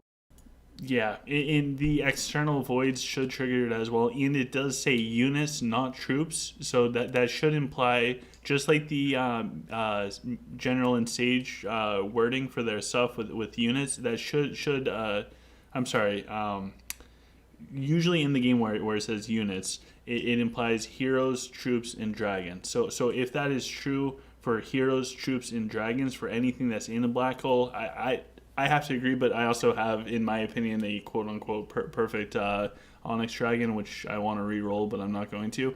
But, yeah, but it's so... It can change between now and then. It's not even on the PTR server yet. Like, that's why it's hard to... we can't even figure out the Ruby Dragon, which is coming out in 33 minutes, and what those skills will look like. We have no idea what the Awakenings is honestly going to look like. But aside from that, like not counting Dragon Awakenings or even considering that, the crowd control from the black holes at the start, not even that they deal damage, the fact that you can tie up somebody for several seconds while yours is running is enough time to kill off key gladiators and stuff and break through their power side or defensive side. But because of the Sage 15, the actual CC is probably not going to be as strong. So the thing is, the CC, like I have tier 15, so unless they're like a really strong like Onyx Dragon, like High Temple, and they win Magic, that opening black hole is not making my generals pro. It's not enough damage. Oh, huh. What is the actual blessing? They got to drop below 60% health, so like you half health to trigger it. So mine usually doesn't trigger until they get hit by North or something, and it deals massive damage. Wow. So the black holes still matter. Like it's still slowing down in time, and it's still applying the root effect, the blind effect, like all of that stuff, the accuracy reduction. Like the black holes do a lot more than just like slow them down. Like Interesting. So you almost don't want your Onyx to do damage. to an extent. Tane, can you say something again? Yeah, what's up? All right, and then Chip, can you say something?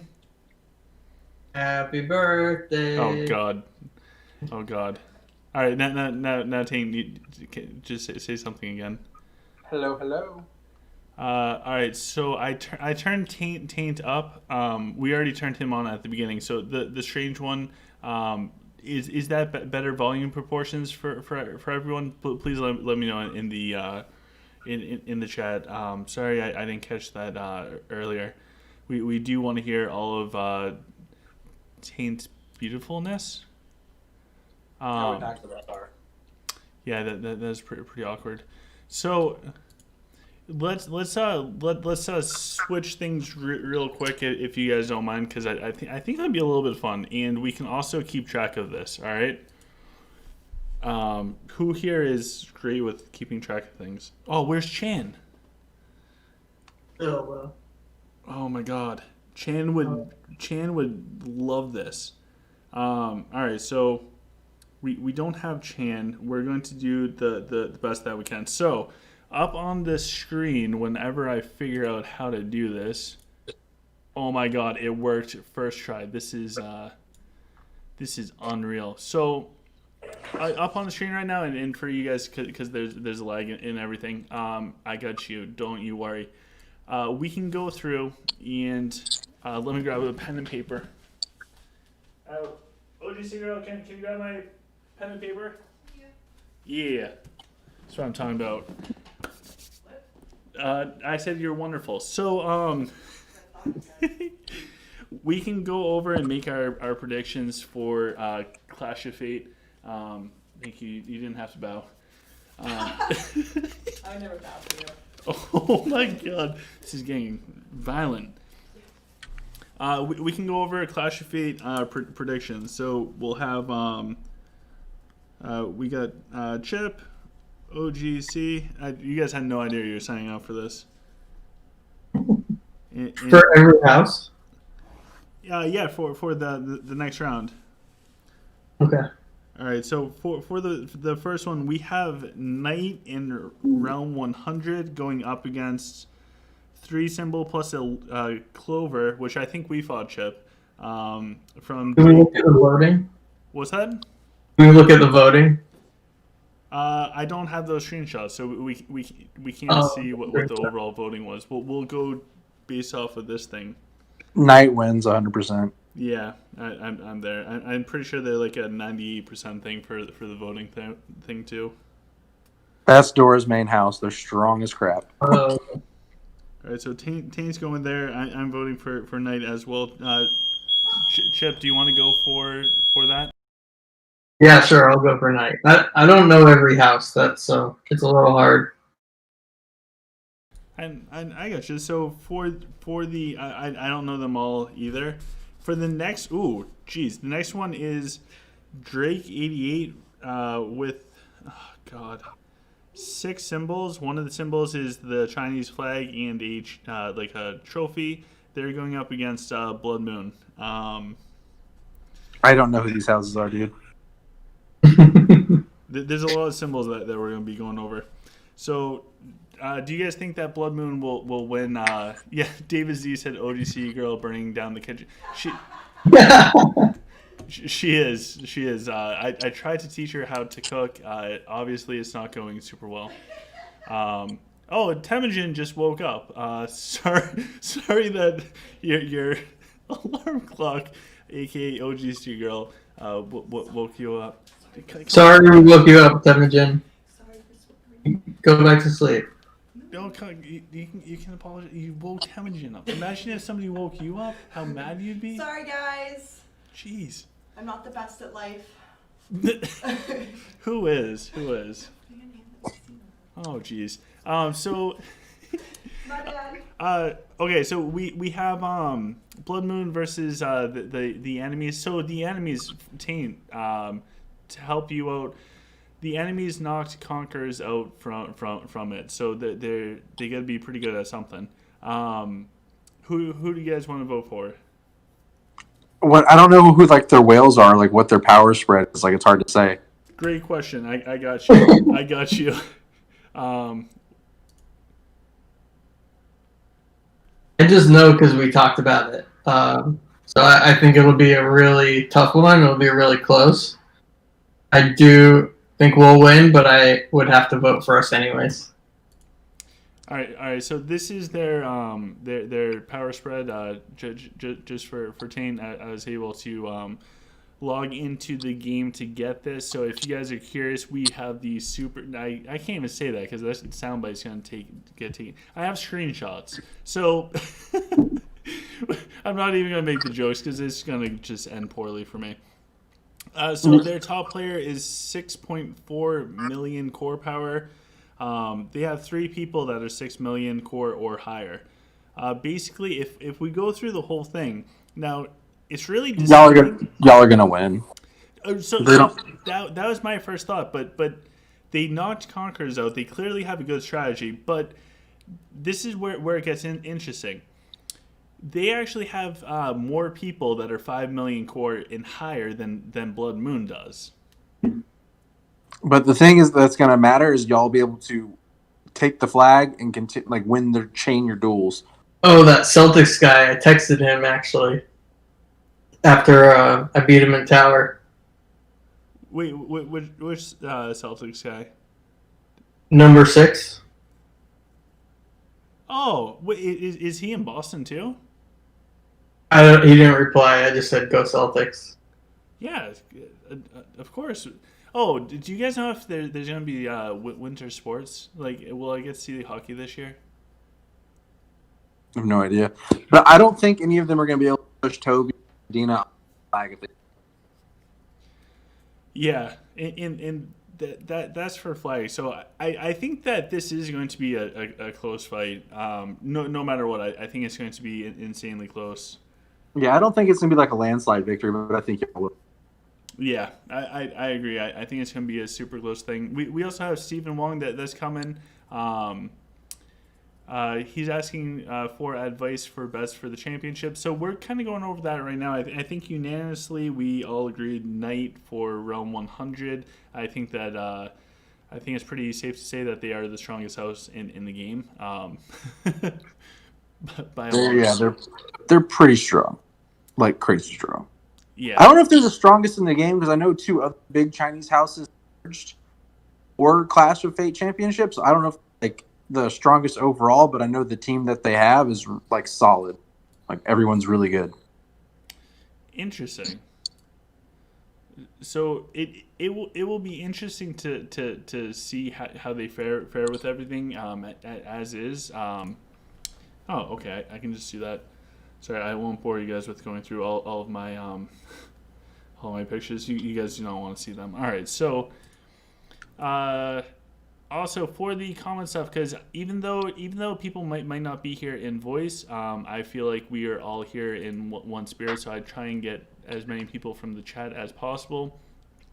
So Revenge voted for Knight as well. I think that's a pretty safe bet. Crazy King J says that the enemy team going up against Blood Moon does have a trophy. Jonathan Todd said use Google Translate. I don't know how to do that with like house names in the game. Like I don't know how to create those symbols.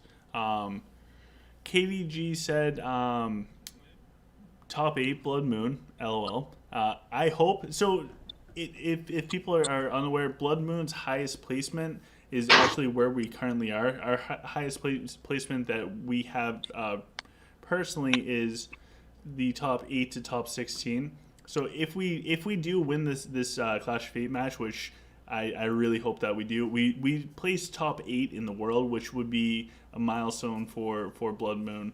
And also because we had some people move to us, I hope that we can do that. Adina said she wants red, so I don't think we'll hit number 1, but we can try as hard as we can. We also have David Z said BM has Bobs, so that is true. We got to get Super Bob around. And if Super Bob's around, why doesn't he just hop on Discord now? Right, David Z? So, and Adina said that we have cookies. They might be burnt. Thanks, OGC girl. God, we're trying to welcome people with cookies and they're burnt. All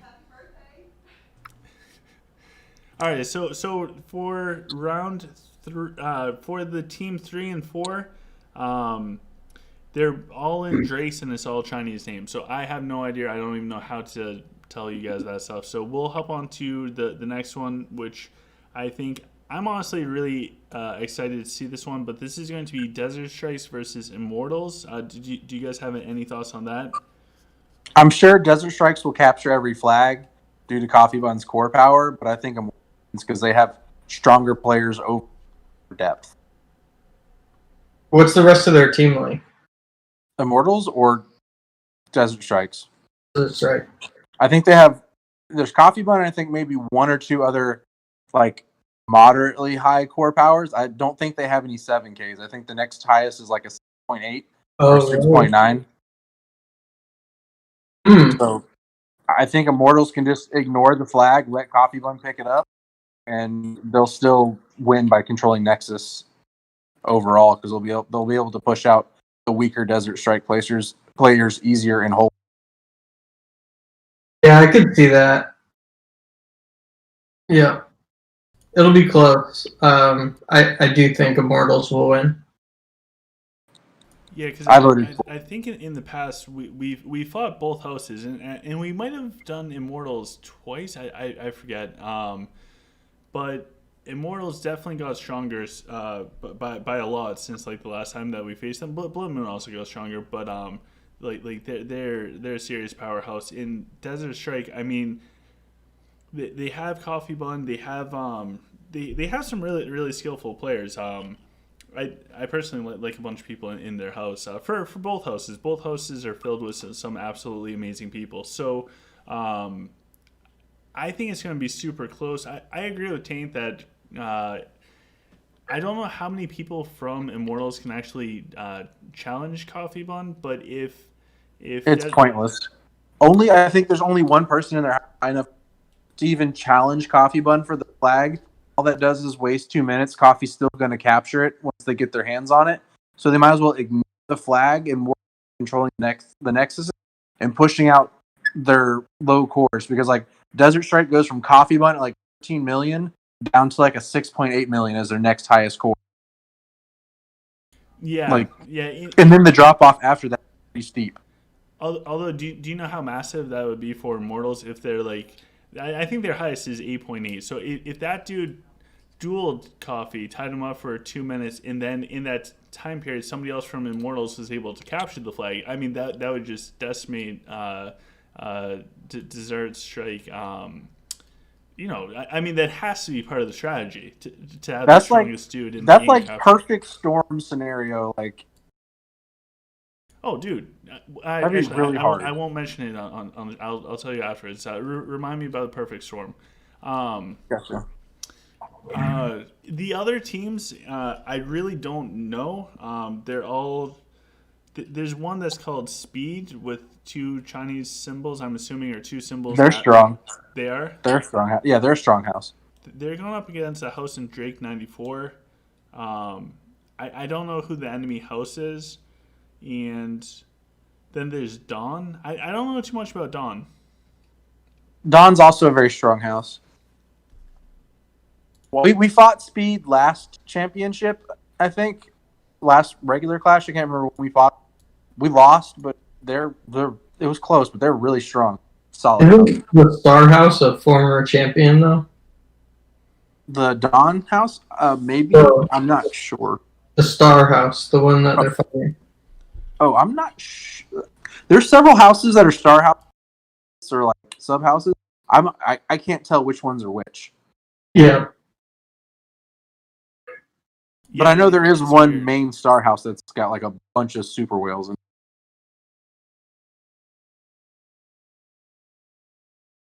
Okay, so we don't know any of this OGC. Yeah, so we'll skip that. We actually have 15 minutes and change until the servers are up. I might keep the live stream going for like a minute or two after this because I'll see what prisms are out there with you guys. Tiamat's here. Oh my god, so Tiamat.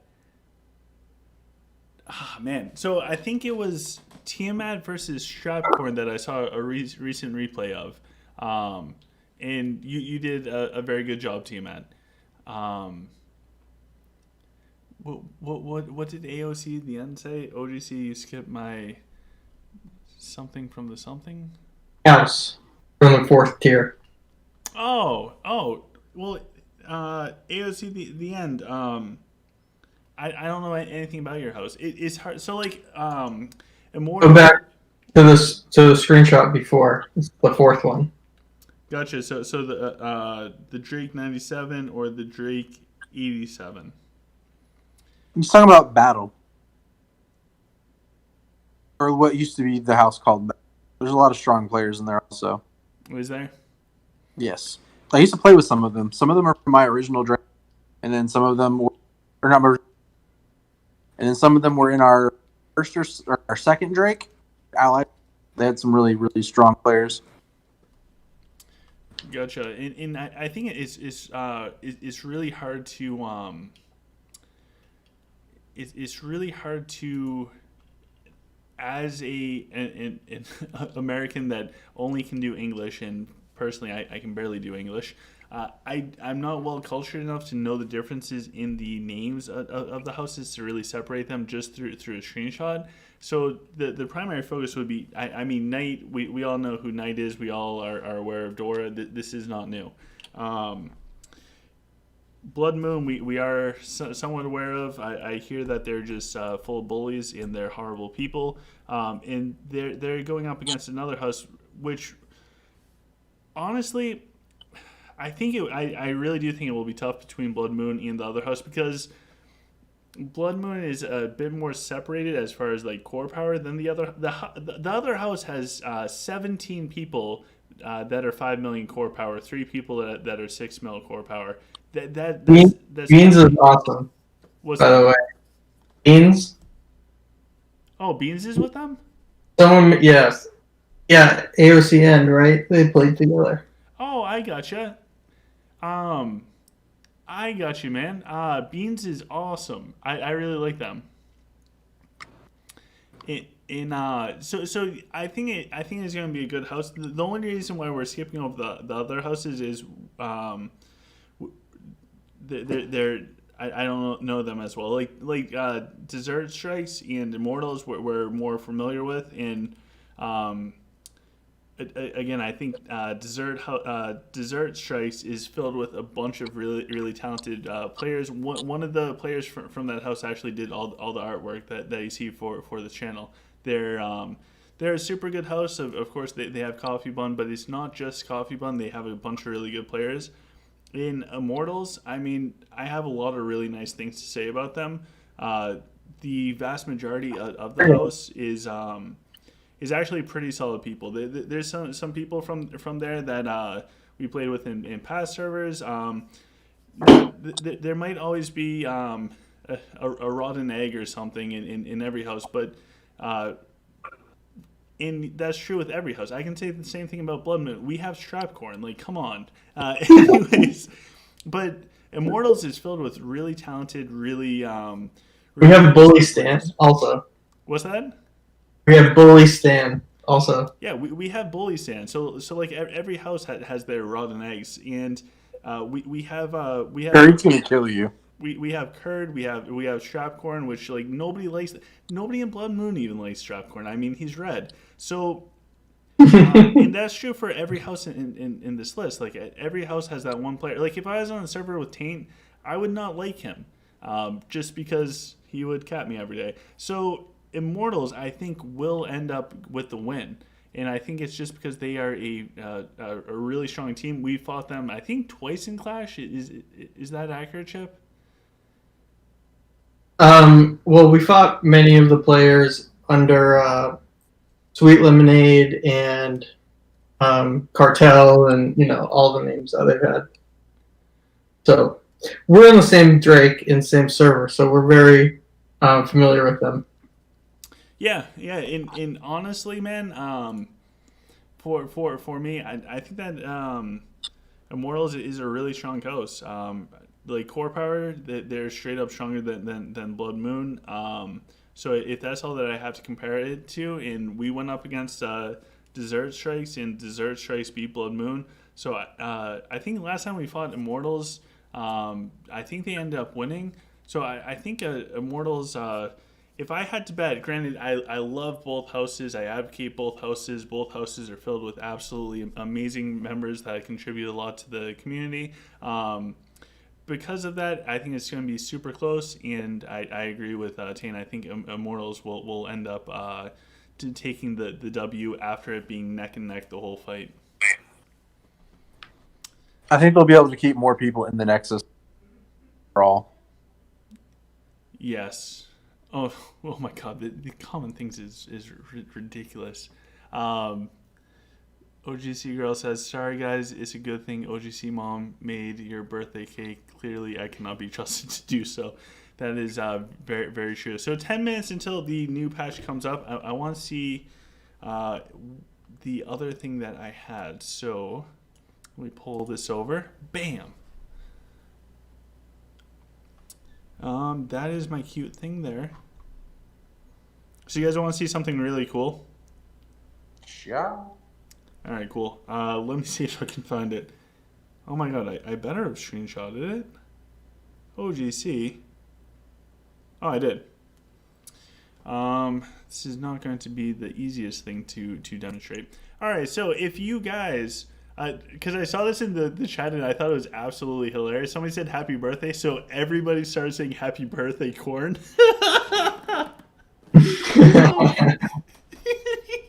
It's so funny. All right, so if you guys have a birthday, which I'm assuming every person that's alive does, what you can do is you can message VIP support if you're VIP, or just reach out. And what they will do, trying to zoom in, what they will do is you get to pick 3 dragon eggs, and they will deliver you 3 dragon eggs. You can pick the colors. So I went with 3 onyx dragons. I opened all of them. They were all garbage. But make sure you do this for your birthday. Now, they will require that you show some form of identification. So what I did was I used one of my identification things, and I blanked out any type of sensitive information other than part of my name and my date of birth without the year in it, because it's embarrassing. So that's all that you need to do. Just let them know when it's your birthday. Send them that. Tell them which 3 divine dragon eggs you want, and bam! Doesn't matter if you're where you're at in the game. If you got the VIP support, you can get this. And also, for the people that like potions, That is a total of 180 potions, 60 energy, 60 mana, 60 revive. Absolutely amazing. Have you guys used this before? I will have mine in a few days. Well, not a few days, like 2 weeks. Oh wait, yeah, that's right. Are you a No, you're Leo. Yeah, I'm a Leo. I'm on the 26th of July. Gotcha. Oh my god, good thing you told me that. We need to we need to Remember that. we need to remember that. OGC girl, can you write down the 26th of July big live stream celebration thing? 26th, Yes, please. Thank you. July 26th. Yes, please. Thank you, Secretary. So, I might not be alive for tomorrow's video. So, Yeah, probably not. Chip, Chip. Have you used this before? Yeah, I used it. I think you actually get one more egg per year that you played. Really? Yeah, I got 4 of them. Wow. All right, so I did something wrong because this account is 960 days old. Oh. I Um, don't know. I wasn't sure if this is something that everyone's supposed to know about or not. It could be like a VIP only thing. yeah, I think it is a VIP only thing. Oh, did you say that? Sorry. Yes. Verma. What's the spam Verba? The conversion stuff? Yes. Good night, Adina. We also have Sonia. So Sonia is here saying good morning from Norway. The time is 4:53 in the morning right now. Actually, a little early to wake up. But they want to say hello before doing everything. So nice to see you, Sonia. I saw a recent replay of you, Sonia. I'm pretty sure. I think it was Chip that sent it, and you were doing absolutely amazing, man. Absolutely amazing. Yeah, it was great. Yes, so Sonia's sleeper OP for sure. So I'm sorry, Ribo is like the bread. Ribo is a Virgo. Nico is also here. So howdy, Nico. Wait, is that my Nico from Ragnarok? We also Ribo asks how to become a VIP. Once you spend a certain amount of money, hit a certain tier in the game, you will be a VIP. They'll send you a message if you hit like tier 15 Valor and you're not VIP. Message the support stuff and they should add you in. They switched it over to the Facebook Messenger now instead of Line. I think they're still using the Line app, but it's I do like it on the Messenger. It's not bad. It's very very similar. What was the other one that I thought that I missed? So Sonia's here. Oh, and Tiamat said that Strapcorn gets 3 eggs every day because it's his birthday. That is true. Oh man. The reason why Strapcorn has like 7 perfect divine dragons all fully blessed out, and I think he has like 1,200 dragon essence for the divine type, is because every day is actually his birthday. So he's probably sleeping. It's late.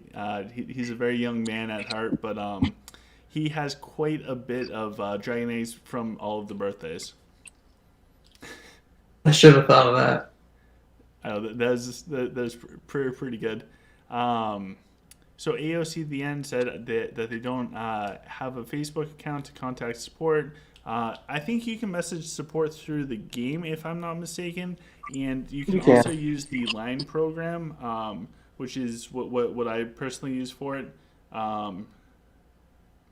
Let me see if I can pull up something else. Also, we have less than 3 minutes now until the game's back up.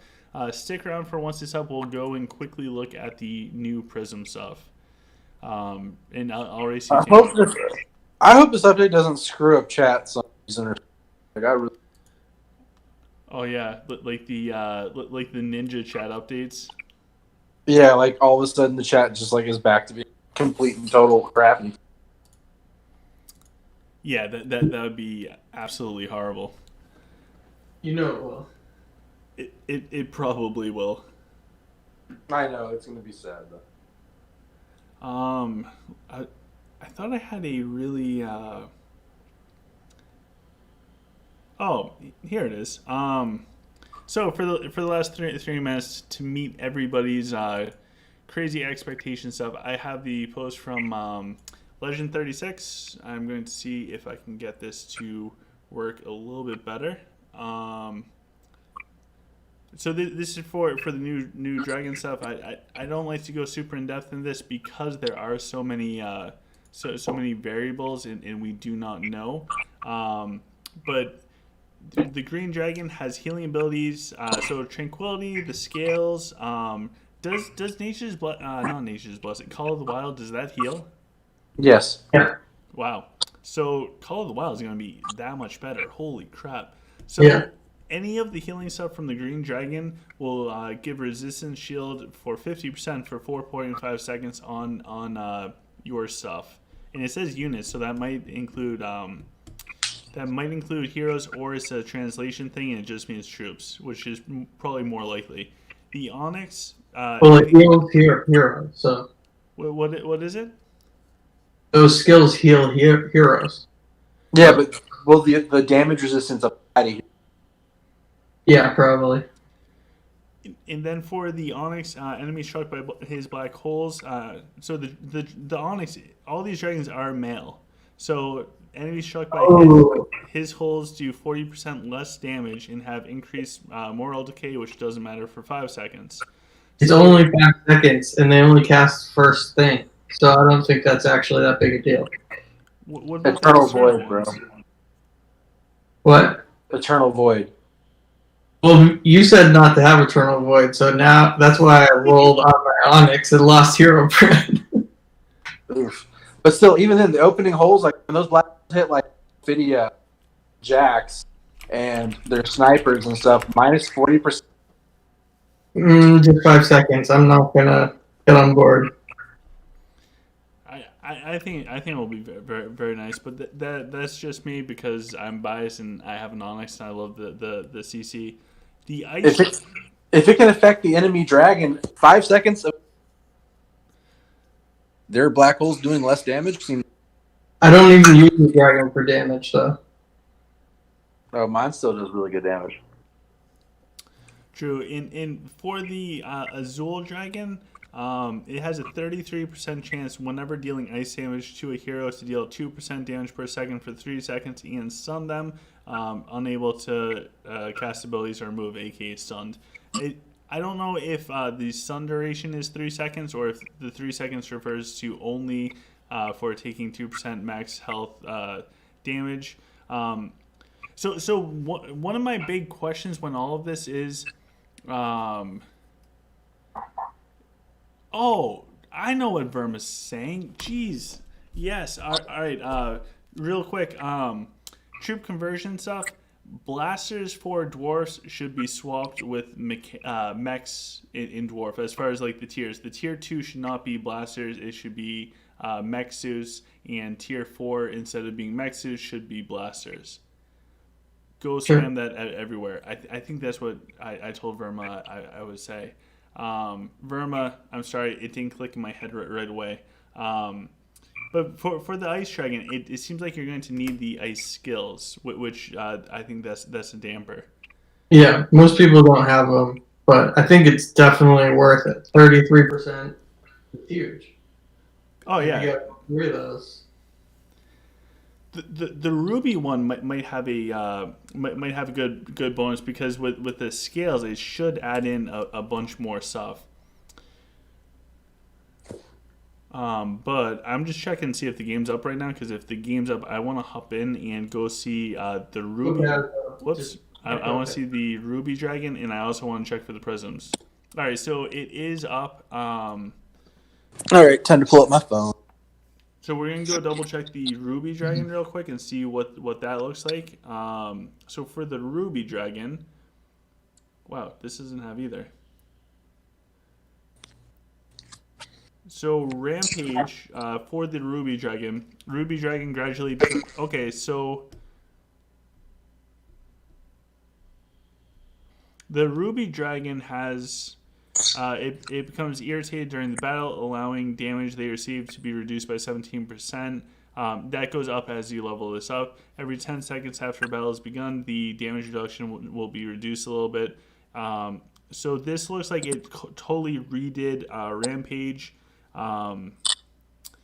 Yeah, so Rampage is totally redone to match exactly what the patch notes said. And for the scales,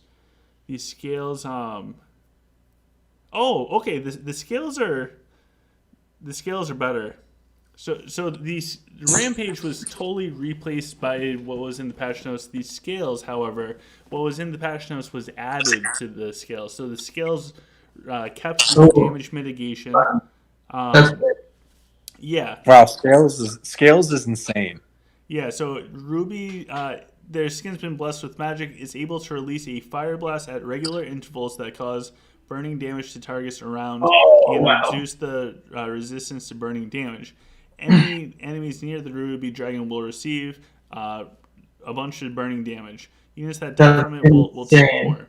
And as you level this up, once it's at rank 100, it will reduce the damage from the Ruby Dragon by 25%. Damage from Fire Blast will be increased by 12%. It does not say anything about the magic swells.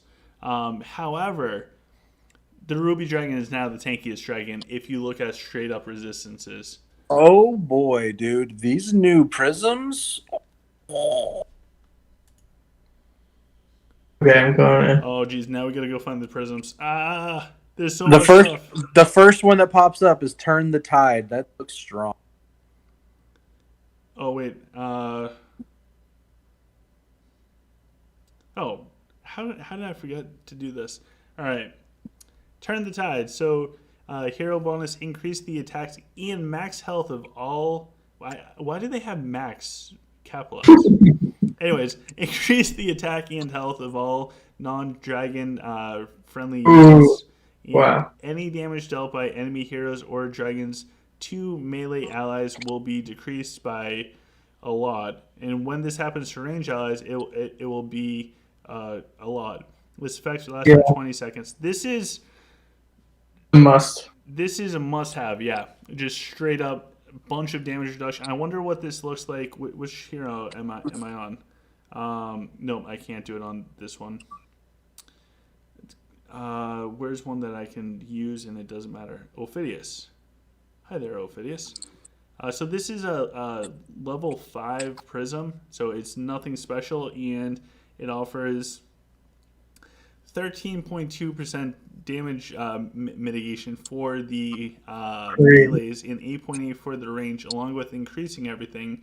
And when we look at the bonuses, if this is like a 7 or 8, this is going to get huge. When it's fully maxed out, you can get 30% reduction for melee and 20% for range. Tane, what's your thoughts on this? Oh, I'm putting it on my florist right now. It's stupid. All right, so we just saw the first one. Let's go see what other new shards there are. So that is a must-have. Raging Dragon, is that new? No, we had that. Warlike, hero attack and health every 15 seconds to recover max health and gain attack. I don't know, that one doesn't seem huge. Dragon Tongue, that seems new. Wave. You know what that prism is? That's the counter to Nurture Ruby. The new one that we just saw? Yep, that is the counter to True Ruby. Turn the Tide? Yep. Yeah, it looks absolutely insane. Divine Shield is the next new one I saw. Divine Shield? How far down was it? It's right there at the top. There's two. Arcanist's Fury and Divine Shield. Looks like they only added 3 new ones for each True Stone. So the Arcanist's Fury is hero bonus attack 6%. Any burning or freezing damage the hero deals is increased by 8%. Does not apply to buildings, so you can't use it for siege. And then Divine Shield, max health 6%. Grants a shield worth 4% of the hero's max health. The shield lasts for up to 30 seconds. If the shield is destroyed before the set time, the hero will get 12% damage reduction for 30 seconds. That's going to be disgusting on Every Crap. Wait, where do you find the shield? Six shard combos under the book. it's a true ruby, so maybe you don't see it. Oh, yeah. actually, that's probably why. Yeah, one's a true emerald, one is a true ruby. So mine's level 9. It gives 63% max health, a shield worth 42% of the hero's max health, and then 36 damage reduction for 30 seconds if the shield gets broken. This is crazy. That's strong. Oh, okay. So we have it pulled up now. Why are they cap boxing the max for the health? Because that's a lot of health. Yeah, that's a massive shield. So this on any hero is good, but that is are you gonna put this on Belrog? I'm thinking about maybe putting one on Belrog. So I think you need one on every gladiator. Ideally, yeah, it's dumb. It's another shield on top of they can have, so you can basically chain shield gladiators and just make them unkillable. So the so now you have a use for all 11 of your true rubies, but so I would almost consider like a Denji before a Belrog just because the damage mitigation portion of this is going to have such diminishing returns with Belrog for when his health actually gets low, unless you're trying to prevent his health from dropping. And I'm not sure if there's new ones in the 4-shard combos, because I honestly don't remember what ones were there before. There might be some new ones in the 4 shards. That's a good point, OGC. Yeah, so right off the rip, I think if you were planning on using Avril or Volari, then Arcane Fury might make them, for higher levels of play, it might make them somewhat relevant again. Time will tell, especially with Avril, with like the Clash Phase set. Like who knows the possibilities is realistically probably not going to happen. But for Volari at least, like it has a lot of potential. The Turn the Tide must have. I think that's unanimous. Like I'm Turn the Tide is a must. For PvP, yes. In Divine Shield has potential, but it's almost like the what was it, the Intimidation one or whatever? Yep.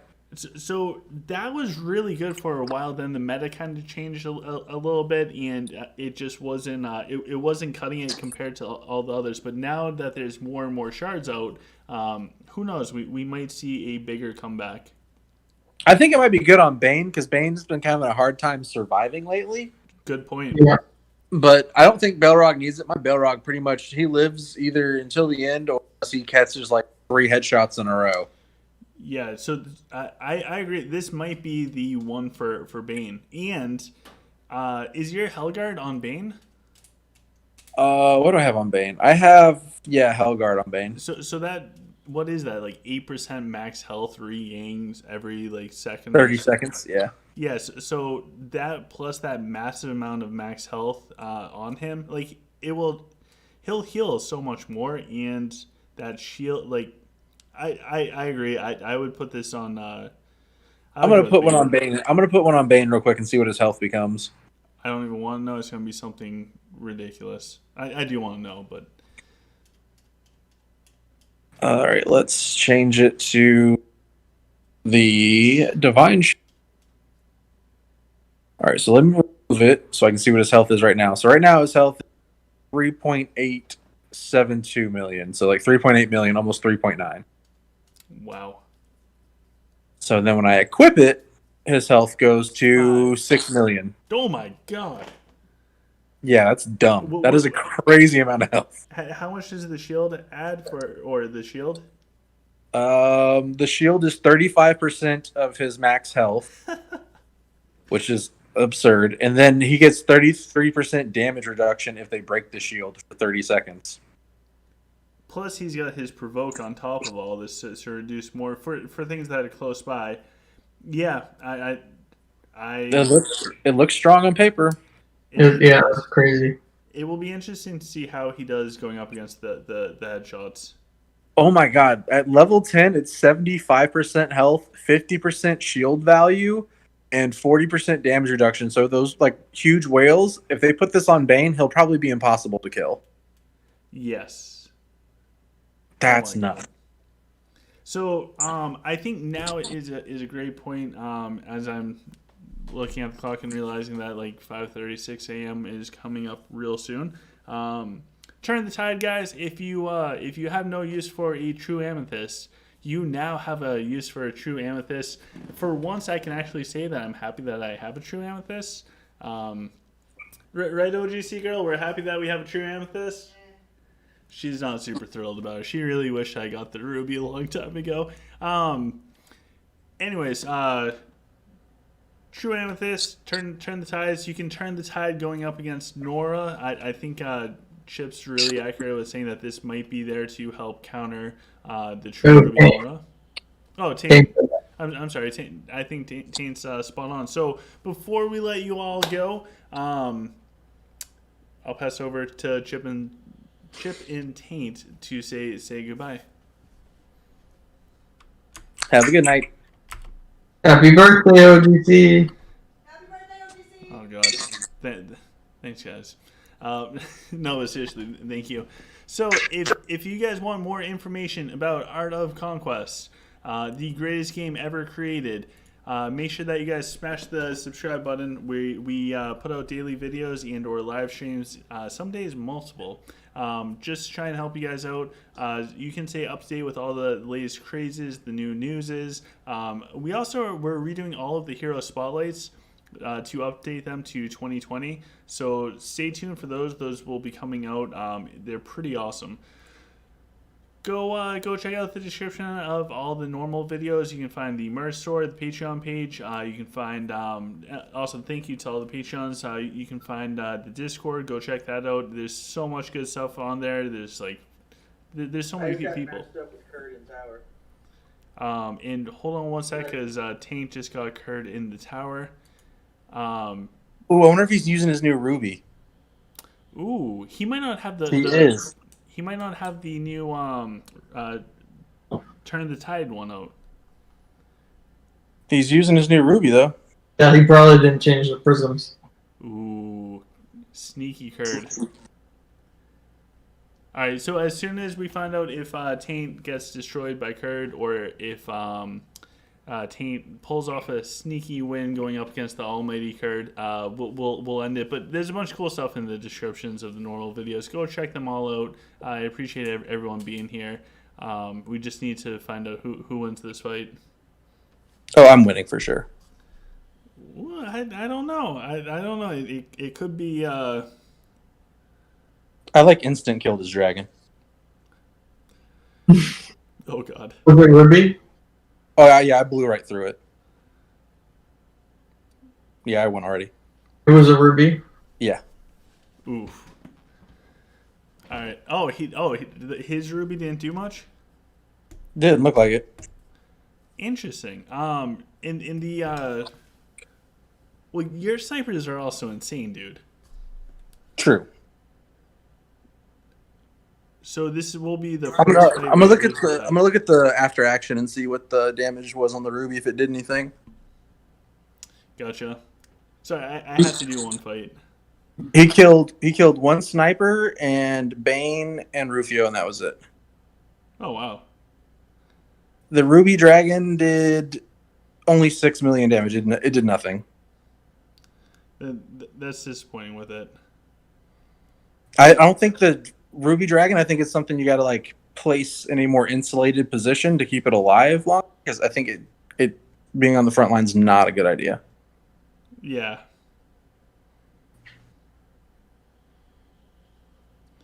Oh my god, this guy stunned up my Raxius for way too long.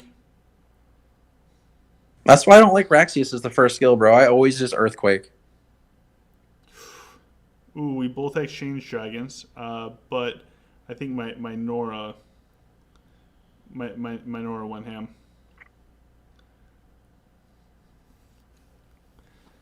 All right, Nora won me that fight. I think that tidal wave thing, or change the tide or whatever. I think that actually did some serious work.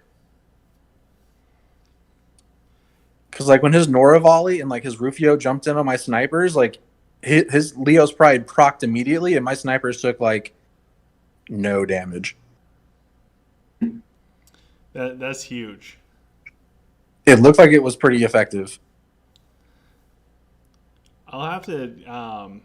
I think mine's on a level 6, a 6 prism. I might have to see if I can get that on a 7, but unfortunately that won't be tonight. Work is too close. I'll send you the replay real quick. Hold on. It's incoming right now.